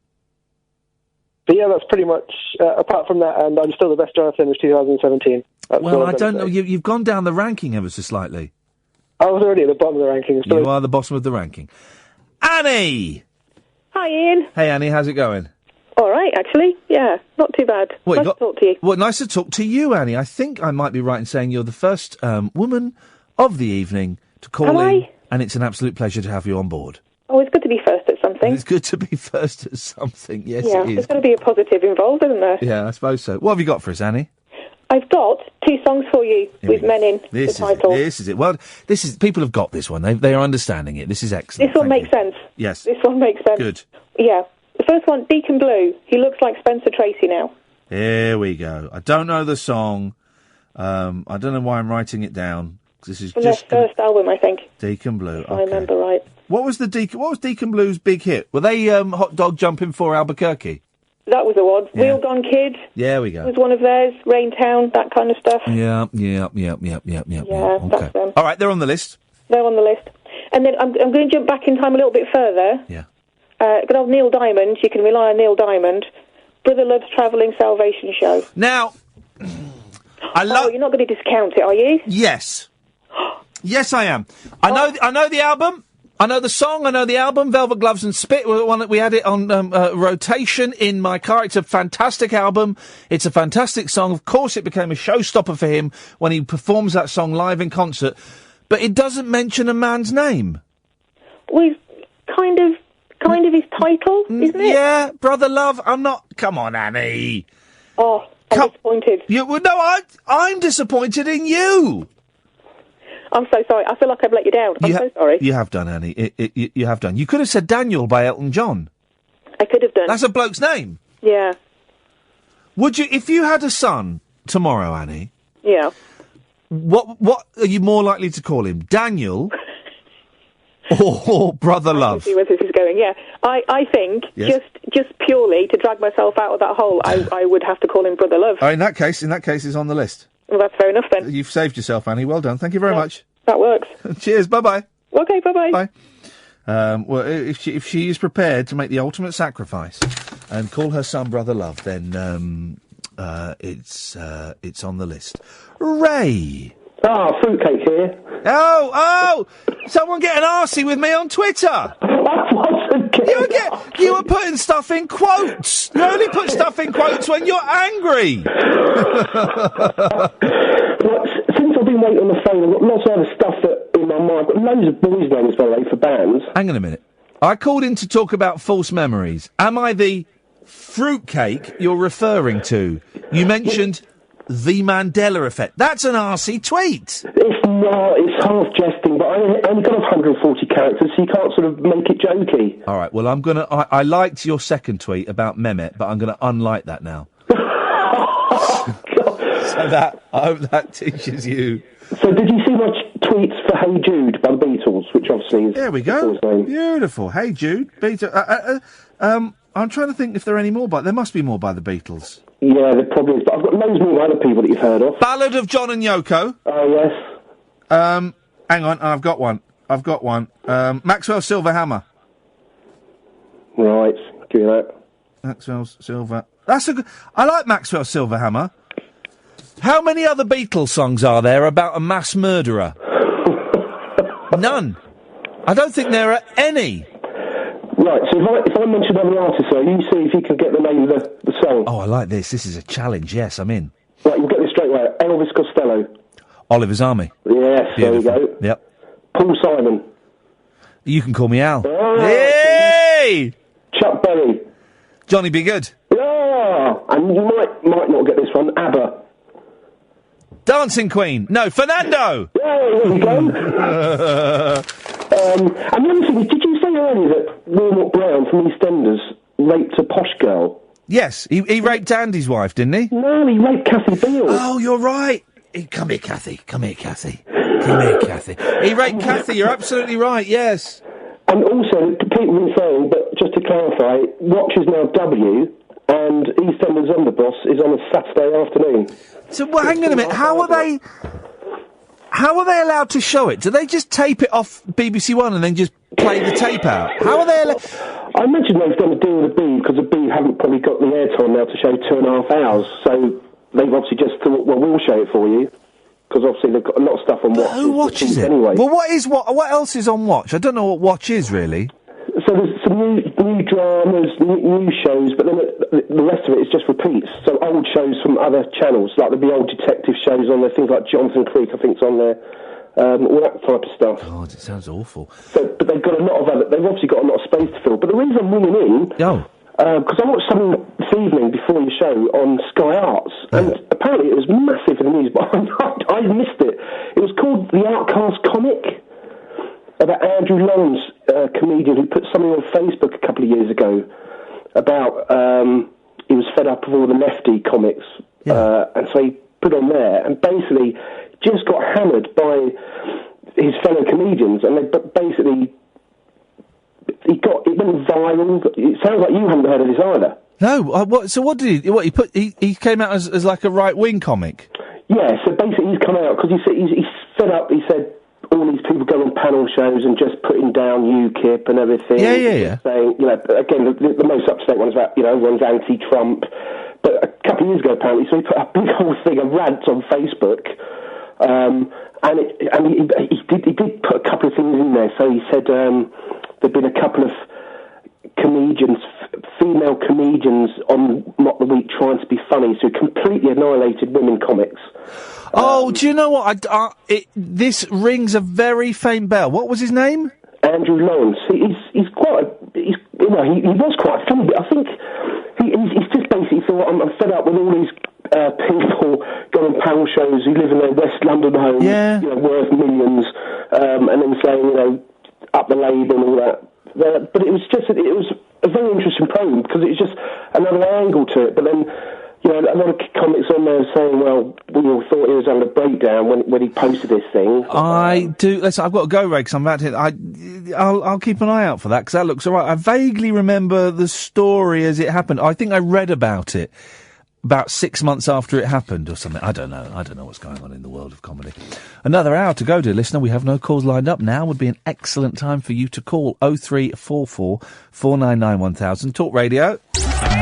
Late night, Ian Lee on Talk Radio. We have ways of making you talk.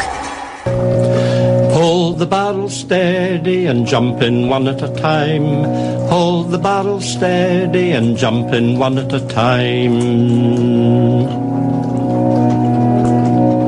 In olden days when times were hard, we filled the barrel with water. We added brine from Preston pan, then stripped our son and daughter. Hold the barrel steady and jump in one at a time. Hold the barrel steady, then jump in one at a time. We stuck an apple in their mouth and stood them on a chair, and then we sat down for our tea and left them standing bare. Hold the barrel steady, then jump in one at a time. Hold the barrel steady, then jump in one at a time. Now in you go, our children, they did as they were bid. Their heads below the water and fastened on the lid. Hold the barrel steady and jump in one at a time. Hold the barrel steady and jump in one at a time. We shed some tears, be sure of that. Our stomachs were like lead. We'd better have some more, she said, then we went off to bed. Hold the barrel steady and jump in one at a time. Hold the barrel steady and jump in one at a time. So if your purse is empty, your cupboard it is bare, just pull the clothes right off your bairns and stand them on a chair. Hold the barrel steady and jump in one at a time. Hold the barrel steady and jump in one at a time. One at a time, one at a time, one at a time. Evening, Mark. try that again. Evening, Mark. Hello, sorry. That's okay. That was haunting. What was that? I don't remember it being as bleak as that. I've known that for years. It's bleak, isn't it? Yeah. It's bleak. I have a cutler, isn't it? 0344 499 1000. By the way, guys, Mark is the last call we have lined up, and yet we have another 56 minutes of pure broadcast fun and laughter. The Giggle Factory is open for business. Right, I've got Right Said Red by Bernard Cribbins. There we go. Here we go. Right Said and Fred. And Stan by Eminem. Eminem. What? He's one of the hip hoppers. What are we going to do about Eminem? I've never got Eminem, and I don't dislike him, and I'm not one of those people that thinks rap and hip hop is rubbish. I think it's all right, but Eminem always felt a bit like the sort of David Cassidy of that genre. Do you know what I mean? He felt a bit pop, felt a bit too pop. Yeah, he gets a lot of hate for that, I think, or used to anyway. I'm sure, looking down from his mountaintop luxurious apartment, he don't give a stuff, does he? Yeah.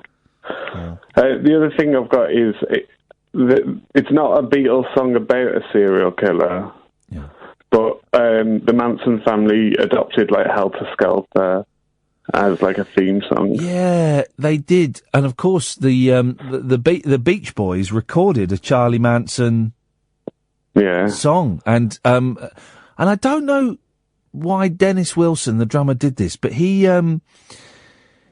changed some of the lyrics around a bit, and then they took Manson's name off the writing credits.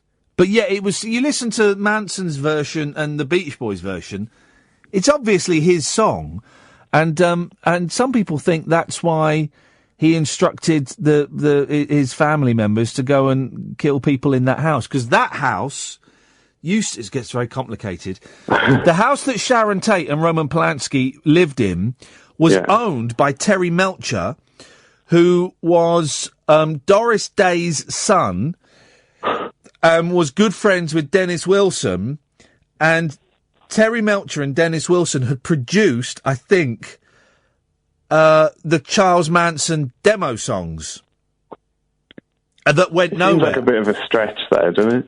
What? Hang on. What? Whoa. What? It's a stretch that... Hang on. They pissed off Charles Manson. Neil Young played on some of the sessions as well. Imagine. They annoyed Terry Melcher and Dennis Wilson, angered Charles Manson so much that he sent his family members up to the house that Terry Melcher owned to kill the people in there. Makes perfect sense to me, Mark. Yeah. How can you not be... I'm giving you the cold, hard facts. How can you not be buying this? I'm not buying what you're selling. What I'm giving you... What, you think it was just coincidence that Charlie Manson sent them... They just found that house by accident? Well, I haven't really thought about it that much. Despite the fact that the house was owned by a person who had slighted Charles Manson within the last 9 months. You're still not buying it. I'm giving you absolute facts here, Mark. Right. Yeah. This is your homework. Okay. You've got the weekend. I'll give you. It's only done by tomorrow. You've got the weekend. I want you to read up on Charlie Manson. Yep. And I want you to give me a more compelling theory as to why he sent the people to that house to commit the murders than the one I've just given you. Okay. All right? Yeah. Challenge accepted. We speak Monday? Yeah. Okay. All right. And you can't phone up and go, oh no, you're probably right, Ian, actually, because I am. And the evidence will prove that. You need to phone up with a more compelling argument as to why Sharon Tate was murdered. There was another, and here's the thing. It's been such. I read a book by the chief prosecutor or the chief investigator. There was another murder that took place as well at another property. The Labianca murders. Now, the Labianca murders, that wasn't in the same house, I don't think, was it? No, it was the same area. Same area. So Sharon Tate and several other people were killed. She was pregnant at the time, heavily pregnant. Yeah, a vicious thing. And the Labianca, no one talks about the Labianca murders in the same way that no one talks about Nagasaki. Though everyone talks about Hiroshima, no one mentions Nagasaki. Nagasaki, no. Okay, Mark, giving you a little bit of mental bubblegum there. Okay. You gonna have a little psychic chew? I'll have a little chew on it. Because it always annoys me when they call Manson a serial killer. He didn't, well, he wasn't a serial killer. Conspiracy. He might have killed, there are rumours that he might have killed someone on Spahn Ranch, where they all lived. There are several people that claim to have seen that, seen him kill a black gentleman and throw him down a well, but there is no evidence to support that. But yeah, no, he wasn't a serial killer, but he sent them all off to do his bidding. That's still a wrong one. Oh, he's a complete dodgepot. And here's another thing: he didn't audition to be in the Monkees either. That's another big myth. Oh, Charlie Manson auditioned to be in the Monkees. No, he didn't. He was in prison at the time for petty theft. Internet full of lies. Have you heard the Beach Boys song by him? By Charlie Manson? Yeah, that he wrote. No. Oh, enough dark. I mean, it's a brilliant. What was it called? It's an absolutely brilliant bit of music. Hang on a second. Right, this is Charlie Manson's version. Here we go.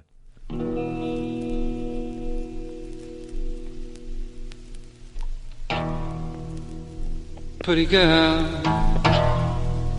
pretty girl.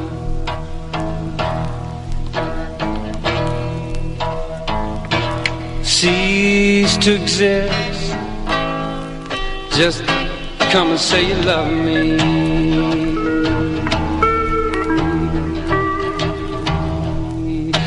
Give up your word. Oh, isn't it weird listening to Charles Manson singing a song? It made me feel really uncomfortable, actually, there. Yeah, it's a bit creepy. It's a little bit creepy, isn't it? We're dealing with dark forces. Anyway, this is what the Beach Boys did with it. Here it comes. Oh, this is dark. Listen to this. This is dark. It's the Beach Boys.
Come on, man, that's dark. That's dark, isn't it?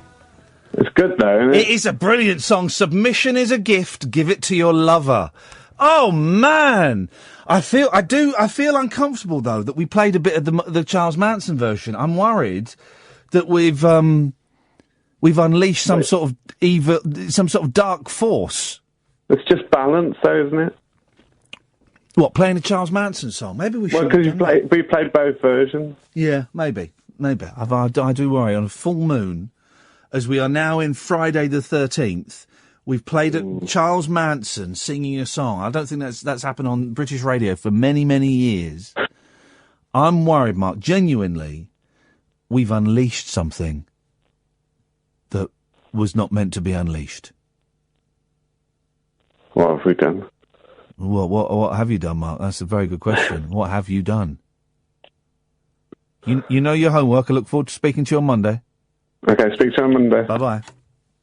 0344 499 1000. As Mark goes, we have no calls lined up. We have 45 minutes of the show left. Anyone else feel a bit uncomfortable after listening to that Charles Manson thing? That's genuinely unsettled me a little bit. Feel a bit nauseous. Do you know what I mean? It's weird, isn't it? I mean, the Beach Boys version is stunning, and spooky and macabre and haunting. But maybe we shouldn't have played that Charles Manson version. Deary me. 0344 499 1000. Talk Radio. The wild man of late night radio is back. Iain Lee on Talk Radio. We have ways of making you talk. Luke Haynes, who listens to the show, and of course has been on the show, and of course has written a song about the Sharon Tate murder, because there was a theory which I was unaware of, despite being a huge Bruce Lee fan. Roman Polanski thought that Bruce Lee had murdered Sharon Tate, or at least had it arranged. Luke says, the Ed Sanders Manson book is the one. Written as the investigation was going on, utterly spooked, recommended / not recommended. Yeah. The book I read was The Helter Skelter, the Vincent Bugliosi, who I think was he the copper? I think he might have been the copper or the prosecutor. I don't know. There was a film, wasn't there? Wasn't there a slasher movie called Helter Skelter as well, that was one of them banned video nasties in the early 80s, right? When videos first came out and video recorders first came out, you could get anything. You could get anything on video, like hardcore porn, or like really gross horror films. I remember my parents got the film. Again, I was under 11 because we hadn't moved, so I must have been about 9. And my dad kind of saying covertly to my mum, "Oh, I've got that film." And I was like, my ears pricked up, because video was really exciting to have. And I said, "Oh, what film is that?" And he said, "Oh, it's a film called The Texas Chainsaw Massacre." 9-year-old kid, that sounds awesome. And I said, "I'd like to watch that." And they said, no, you can't watch that. I said, "Oh, no, I'd like to watch that." And my mum said, "I'll tell you what we'll do. We'll watch it. And if we think it's all right for you, we'll let you watch it." I heard them watching The Texas Chainsaw Massacre. I was in bed and I heard it from downstairs. Now, if you've never seen the film, it's a little bit clunky now. It doesn't stand the test of time brilliantly, but I love the original Texas Chainsaw Massacre. I've seen it now and I love it. And I love it because of what it represents and what it stands for, and the look of it and all that. But the last 25 minutes of that film, right, the last 25 minutes, spoiler alert, it's a woman screaming and a chainsaw revving. That's it. It starts off with her, she wakes up and she's tied to a chair that's made out of bones. Oh, I'm going to have to watch it again. I've not seen it for ages. And they're trying to get the granddad to kill her he works in the abattoir and he kills animals by smacking their head in. But he's really old and he can't do it. And they're going, "Kill her, go on, kill her."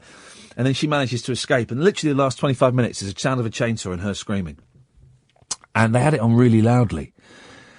And me as an 8-9-year-old boy, I could hear this in my bed and I was terrified. absolutely terrified. It was the most horrific thing I had ever heard. And I didn't see the film. They banned it. Sort of around this time, they then came up with this term video nasties. And they banned loads of them. They banned Chainsaw Massacre. They banned Driller Killer.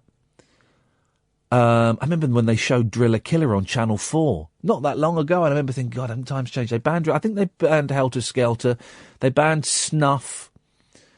And there was a few, Cannibal Holocaust, I think. They banned, and a few like that. And I didn't get to see Chainsaw Massacre. Lee, I'll come to you in a minute. 0344 499 1000. I didn't get to see Chainsaw Massacre until about 15 years later. And it was banned for years and years and years. And I was at college, and I went to Camden Market, and you get people selling hooky videos. And you get people selling bootleg concerts, which was great, but also band videos. So you could get your Exorcist and your Chainsaw Massacre and Clockwork Orange. And I remember buying Chainsaw Massacre and watching it. It was it was like a 5th generation copy, which added to the seediness of it, you know, and in the ways that when you're younger, watching, like, you know, 5th generation pornos, there's something about the fact that this is a copy of a copy of a copy of a copy makes it, you know, more exciting. It was the same thing with this really bad quality, low quality, and it was a joy. What a joy watching that film. And I'll be honest, it did not disappoint one bit. I've not seen it for ages, and I need to watch it again. I had a copy of the script as well, signed by Tobe Hooper, imagine. And I'd need to watch it again, but what a joyous 70s, wonderful slasher movie. Just wonderful. They made about 4 more after that as well. Dennis Hopper's in one. Anyway, 0344 499 1000. Good evening, Lee. Good evening, Ian. Hi. I'm all right, Lee. What you got for us? I've got some song titles for you. How's that? Here we go. Bananarama, Robert De Niro's Waiting. Robert De Niro is Waiting, talking Italian. I'm having a big clear out of stuff. Clear out. I'm having a clear out of stuff. And I bought a Bananarama Greatest Hits for £1. Chuck that today. Went into a bin in BP Garage. That and the Best of Vanilla Fudge. There's a boring band. Or CD? It was a CD. It was a CD. Oh. Why would I have vinyl in my car? He said, knowing there were 2 vinyl records in his car. That's what they need, a vinyl car player. That would be good. Well, you used to have to get them. Rock stars used to have them. Keith Moon used to have a record player in his car. Yeah. Look, I missed that. Yeah, well, you had to. Rock stars had it. Well, I've never been a rock star. Now, explain it, Lee. Elton John, I think, had a record player in his car as well. Elton John, of course, would famously go into record stores and buy 3 copies of everything. 1 for his home in London, 1 for his home in the south of France, and 1 to play in his car. Nice. Yeah. How did the needle not jump? I'm assuming it had some kind of... They probably put a penny on it. That old trick. Yeah, I think they might have put a penny. I don't know. I'm sure it did jump. And we used to have, before tape players in the car, we used to have one of those little black rectangular tape players. And it was, my dad tied it in between the handbrake and the gear stick, like tied it to that middle thing. I remember it being tied on with string, and we used to make tapes and play it in that. Cool. Those were the days. Those were the days. Well, no, they weren't good old days. They were crappy, awful old days. All right then, crappy old days. But you know, they were days. They were. Another song title: Rednecks, Cotton Eye Joe. Oh, that's classic. That's going straight. Well, hang on, no, it's not going anywhere. Where's? Oh, yeah, Cotton Eye Joe. Joe, yeah, no, that's got Joe in it. Yeah, that's got Joe. Yeah, I'll give you that. Cotton Eye Joe. What else was there? The Rednecks had another hit. Did they? I thought there was a one-hit wonder band. No, the Rednecks and Aqua both had second hits. Now, Aqua's big hit was Barbie Girl. It was, and then they did. Was it Dr. Jones? Dr. Jones. Dr. Jones, Dr. Jones, calling Dr. Jones, Dr. Jones, Dr. Jones, calling Dr. Jones. It was bad. And Cotton Eye Rednecks did another. I can't think of another one from them. Do you know what? If someone said, "I've got you free tickets tonight, you can go and see Aqua, supported by the Rednecks," do you know what? I'd take those tickets. If someone said, right, "I've got you free tickets for tonight. You've got a choice of concert, right? You can either go and see Eric Clapton playing the blues, at the Royal Albert Hall."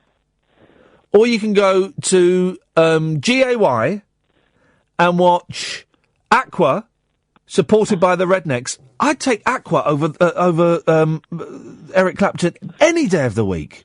Well, you got two acts for a start. Well, exactly. And also, blooming Clapton playing the blues, boring. Yeah, it's a little bit depressing. I mean, he's an awesome guitarist, but it's a little bit depressing. I don't think he's that good a guitarist. All right. I like the song Lay Down Sally, and there's another one I like, and I've had enough. Bad Love, yeah, because I remember getting really drunk in a pub in Maidenhead and dancing to that. I've had enough. Bad Love. Yeah. What about I Shot the Sheriff? No, I don't like reggae. Oh, fair enough. So, and I don't like violence against our police forces, so I can't condone... I cannot condone either aspect of that. But you didn't shoot the deputy, though?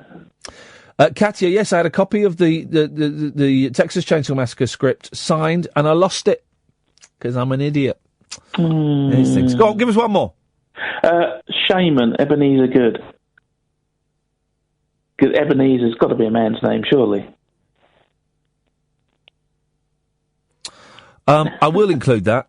But I do not condone the message. Oh, no, absolutely not. Do not condone the message, because we all know... Do you remember that Limmy, when we saw Limmy, he did a little spoof on that tonight. But Ebenezer, he's a good, Ebenezer Good. And then we went... after about... when it got quite high in the charts, I don't know if it was a number one record, but it got very high in the charts. And some people went, hang on a second. I think that might be about drugs. And the Shaman came out, and Mr. C. I remember Mr. C, yeah. He came out and they went, no. Whoa, this isn't about drugs. It's about a bloke called Ebenezer Good. And we all know that you abbreviate Ebenezer to Eezer. Everyone knows that the accepted, compacted version of Ebenezer is Eezer. His name's Ebenezer Good. His name's Eezer Good. It's not about drugs, and they got really offended by it. Did that one ever get banned? I can't remember. No, it got. I think it got. I remember them on top of the bloody pops going, "Eezer Good, Eezer Good." I mean, jeez. I remember when Relax got banned.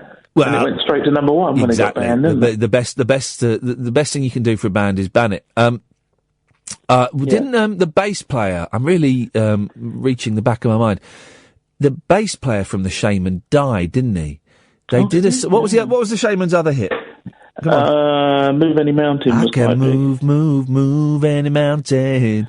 And then the bass player, I think, didn't he drown? And also, how am I remembering all of this stuff today? I've no idea.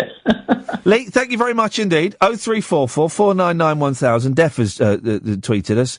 I wonder what the C in Mr. C stood for. Well, come on now. That's unfair. Late night conversation worth losing sleep over. Iain Lee. On air and off the leash. On Talk Radio. We have ways of making you talk. 0344 499 1000. I'm really pulling a lot of facts out of the back of my head this evening. I don't know what... all this useless... Have they... John, I'll come to you in a second. Have they found a way... because I know a lot of useless stuff, right? And when I die, all of this useless stuff will be gone. Have they found a way yet of sucking thoughts out of someone's head and storing them, like on a C drive or something? Because as you're listening tonight, there's a lot of stuff in here. Def says, I think it was the Wonder Stuff spaces. No, a member of the Shaman died. I definitely remember a member of the Shaman We're talking about the Shaman, for crying out loud. 0344 499 1000. Yes, John. Hello, how are you? Ah! Yeah, me. What it was, it kind of ties in with your useless information thing. Yes. I was going to ring up about the men's names in songs. Yes. And Bloody Jerry beat me to it. Oh, man. Jilted John by Jilted John. Yes. And I could vaguely remember that he had a part in Coronation Street years ago. Oh. So I Googled him, and I had a look. And his real name's Graham David Fellows. Graham Fellows, yeah, he does... John Shuttleworth. John Shuttleworth, yeah. Yeah, and I just thought that was really weird, because I had no idea. What, that he wasn't really called Jilted John? No, that he was John Shuttleworth as well. But I said he was John Shuttleworth an hour ago. Oh, did you? I lost my thingy-bob, my internet... Oh, well, in that case. And Frank Sidebottom, Chris Seavey, hated him because he was convinced that Graham Fellows nicked his act. Oh, right. He was convinced. Graham Fellows used to go to Frank's gigs... Yeah. And then afterwards ask him like loads of technical questions about what keyboards he used. And I think Frank even invited him to his shed one day to look at all the stuff he was doing. And then about 6 months later, John Shuttleworth appeared. Now, I don't know what happened between those two gentlemen, but I know that Chris... I'm sure when Frank came on a show I did once as well, someone phoned up and said, what do you think about John Shuttleworth? And he burst into a spontaneous song. Oh, John Shuttleworth stole it all from me. Something like that. I'm sure he did. Listeners know better than me. I don't know what happened. Yeah, it's quite possible, because whenever you Google, like, Jilted John, they always seem to put the two together. Yeah. Shuttleworth and Frank. Gordon is a moron. One of the other things I was thinking of... Yeah. There's a thing I do with, like, people I know... where it's like songs you like by bands you hate. Oh, here we go. This is a good one. Yeah. I don't know if you'd ever done that or not. If we haven't, we're going to do it. What? Go on, give us one. The one that always triggers me is "Mama" by Genesis. I love the song "Mama." Can't stand Genesis. Okay, well, "She's Electric" by Oasis. I love the song "She's Electric." I can't stand Oasis. Yeah. It's weird, isn't it? Yeah, and you have to... The thing is, it takes a big man, John, to admit they like a song by a band they hate, because you have to put aside a lot of prejudice. A lot of prejudice to do that. Admit, I've tried it with Coldplay and Nickelback, but I can't find one I like. Bizarrely... I heard a Coldplay song the other day that I quite liked. And I'm listening to it thinking, oh, this is quite good. And then as it went on, it became more and more obvious. It was Coldplay. And I was thinking, oh, no, please don't. And then you go, that was Coldplay. Oh, no! Started hating yourself. What have I done? But I think... Oh, excuse me, I burped. I think it was a remix. Right. So that kind of takes it one step removed. Yeah, it's not so bad, is it? Yeah. Okay, here's one. 0344 499 1000. Bands where you've sort of got caught up in the hype and tried to like. Again, I'll tell you why. Because I remember ages and ages ago, I bought X and Y by Coldplay. Oh, yeah. I didn't buy it. I probably downloaded it illegally, which I don't recommend anybody does. Home taping is killing live music. And I remember listening to it a lot and really thinking... This is a hard one to explain because it basically it says I'm nuts. Listening to it a lot and thinking, oh, I really like this. And then one day listening to it and going, I don't like this. This is rubbish. What am I listening to it for? And I just, for some reason, I don't know if I was trying to look cool. I don't know. Yeah, that happened to me with Kings of Leon. Kings of Leon. Do you remember when they first came out? Yeah. And there was a rumour going around about the Kings of Leon that they were manufactured by the same man that had manufactured Britney Spears. Do you remember that? Oh, yeah. I can remember something vaguely about it, yeah. Yeah, and all the songs were supposedly written by the bloke that wrote Whoops, I Did It Again and all of that stuff. Yeah, but I remember something else about, there was a lot of publicity about how much the Kings of Leon loved Britain, and that's why they were always here.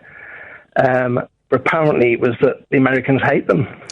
Well, I've heard stories that the Kings of Leon are the rudest people in the world. I've heard loads of stories from people where they've interviewed the Kings of Leon, or they've been backstage with them at festivals and stuff, and that they are the most arrogant, rude people in the world.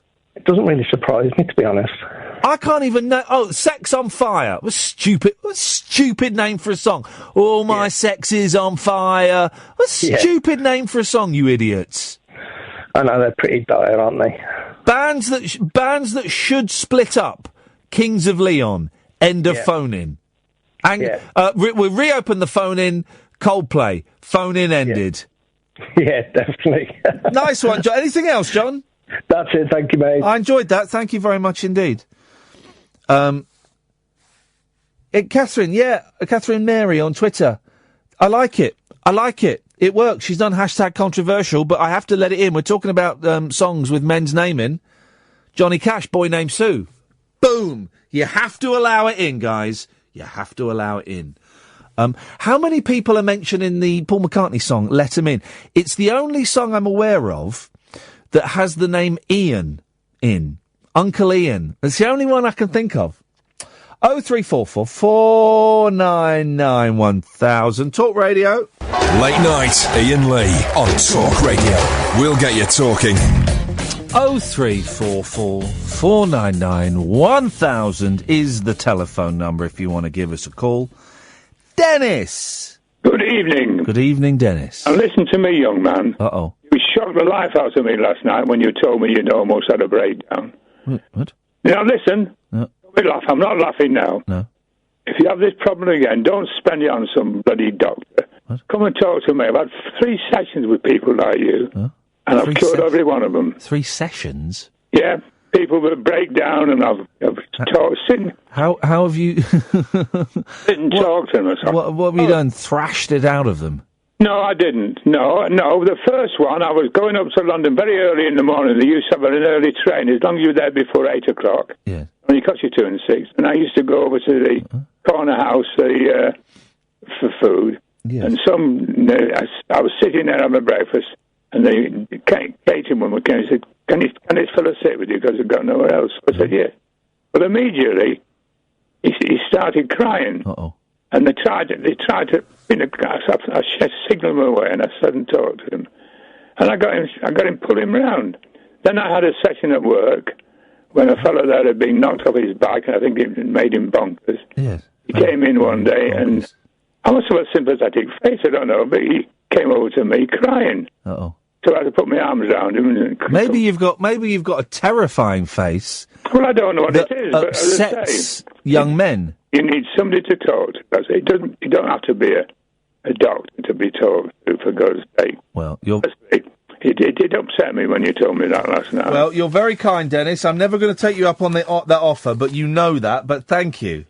You take me up any time you like, brother. All right. Well, you're a good man, Dennis. Despite I'll tell you what, all the casual racism. I went into hospital 2 days ago. Yes. See it's not the old people's doctor. The old people's doctor. Yes. Yeah. Stepping out of the ambulance, I fell flat on my back. Oh, Dennis. No, it was not. Well, a strap on my shoe broke and I went sideways. But the lady who was doing it for me, she was great. Yeah. Plus about 6 people picked me up, put me in the trolley, went through all the thing. So when I got back on she was taking me back home again later on, and she said she'd had to make a report. So I said, right.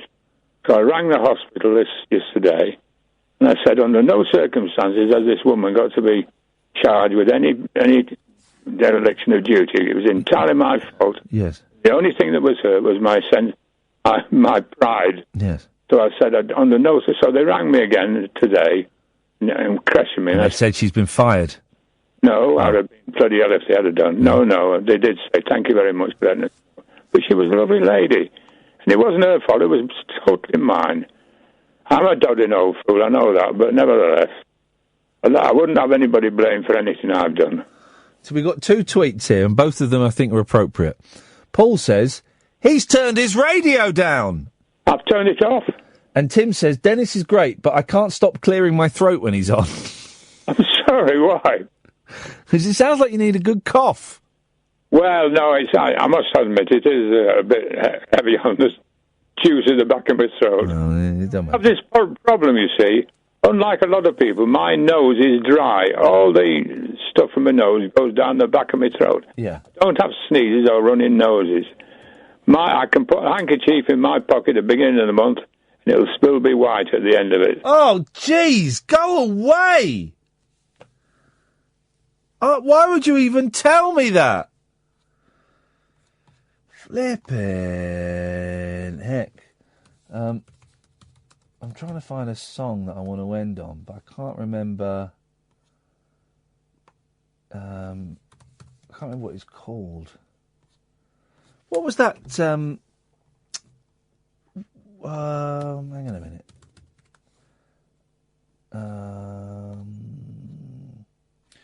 What was that New Zealand or the Australian guy? Remember that guy, Harvey Video and the Wang Dangs or whatever? What was that called? It was a good song, wasn't it? Let's end on. I say a good song. I mean, but I feel like listening to that at the end of the show. You feel like listening to that with me at the end of the show, do you guys? Is that what you feel like? Yeah? That's what you're going to get. We're coming up to the end of the show, thank God. And I've been hard work tonight. I've enjoyed it. I've not... No, it's a lie. That's an actual lie. I told you an actual lie. I didn't enjoy it. I hated it. What I meant to say was, honestly, it's better than I thought it was going to be. It's better. That's it. Shoop. Monty, I've just typed in video Wang Dang. Hang on a minute. We'll end on... we'll end on that. That's a classic. There we go. Is that the... There we go. We'll end on that. Yeah. Well, anyway. Let me do some back counting. It's only short. 33. 20. 55. 20. There we go. 55-20. That'll be your out, boy. That'll be your out. Now, there's only 2 stories in the newspapers today. They're both on page 35 of the Daily Mail. And now looking at them, one of them is rubbish. The rubbish one is that Norway is turning off all its FM radio stuff. So it's geeky, but boring. I'll read it, but I warn you now, it's half boring. Okay? No, I won't, because it's boring. Who listens to Norwegian radio anyway? What the hell is going on over there? This is the one. This is the story. This is the only interesting story in the newspapers. It's the only one. Selfish drivers who take up more than one parking space certainly make life annoying for everyone else. Too right they do. I've had to really resist recently leaving notes on people who've parked. It's that thing where they park over into the... Do you know what I mean, Andrew? They park in one bay. Hello. But they've crossed over into a second bay. Okay. What was that? Can you repeat that again? Yes, I can. I can't repeat it again, but I can repeat it. Go on then. They turn your radio off, Andrew, and it'll make everything a lot easier for you to understand, but probably still a little bit too complex. So I'll turn my radio off, right? Okay. Yeah. Is that better? They park in one bay, but they're actually over in a second bay.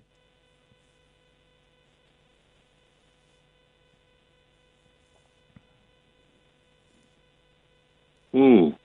You know to what I refer? No. Right. So you know cars? Yes. You know parking? Mm-hmm. You know bays? Mm-hmm. So they park in one bay, But they're actually over in a second bay. Mm-hmm. You know that's... Can you picture that? Yes. Describe it to me. Bad puckers. Bad puckers. That's it, bad puckers. These people should be executed, shouldn't they, Andrew? No, I don't think so. What? You wouldn't take them outside and shoot them? No, because a lot of people do it to protect their car, don't they? What?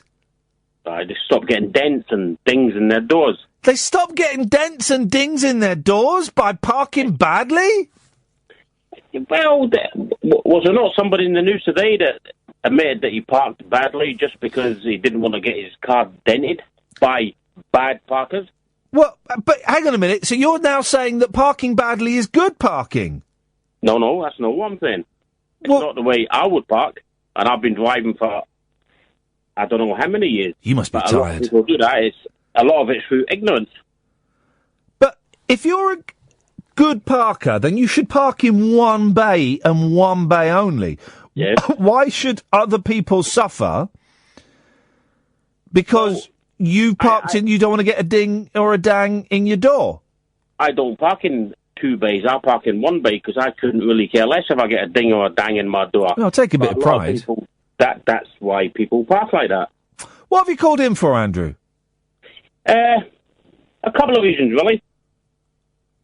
First time caller. First time ever calling a radio show. Hey. How does it feel, big man?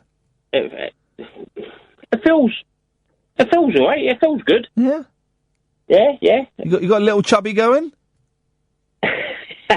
Not yet. Not yet. No. Some people do. Some people find it some people actually find it an erotic, arousing experience. Fair enough. I suppose that's down to the person. Yeah, it's down to the person, isn't it? Right, I will make no judgments on that. I'm phoning in because I've been listening to you for a couple of weeks now. I've just found you. Yeah. If you know what I mean.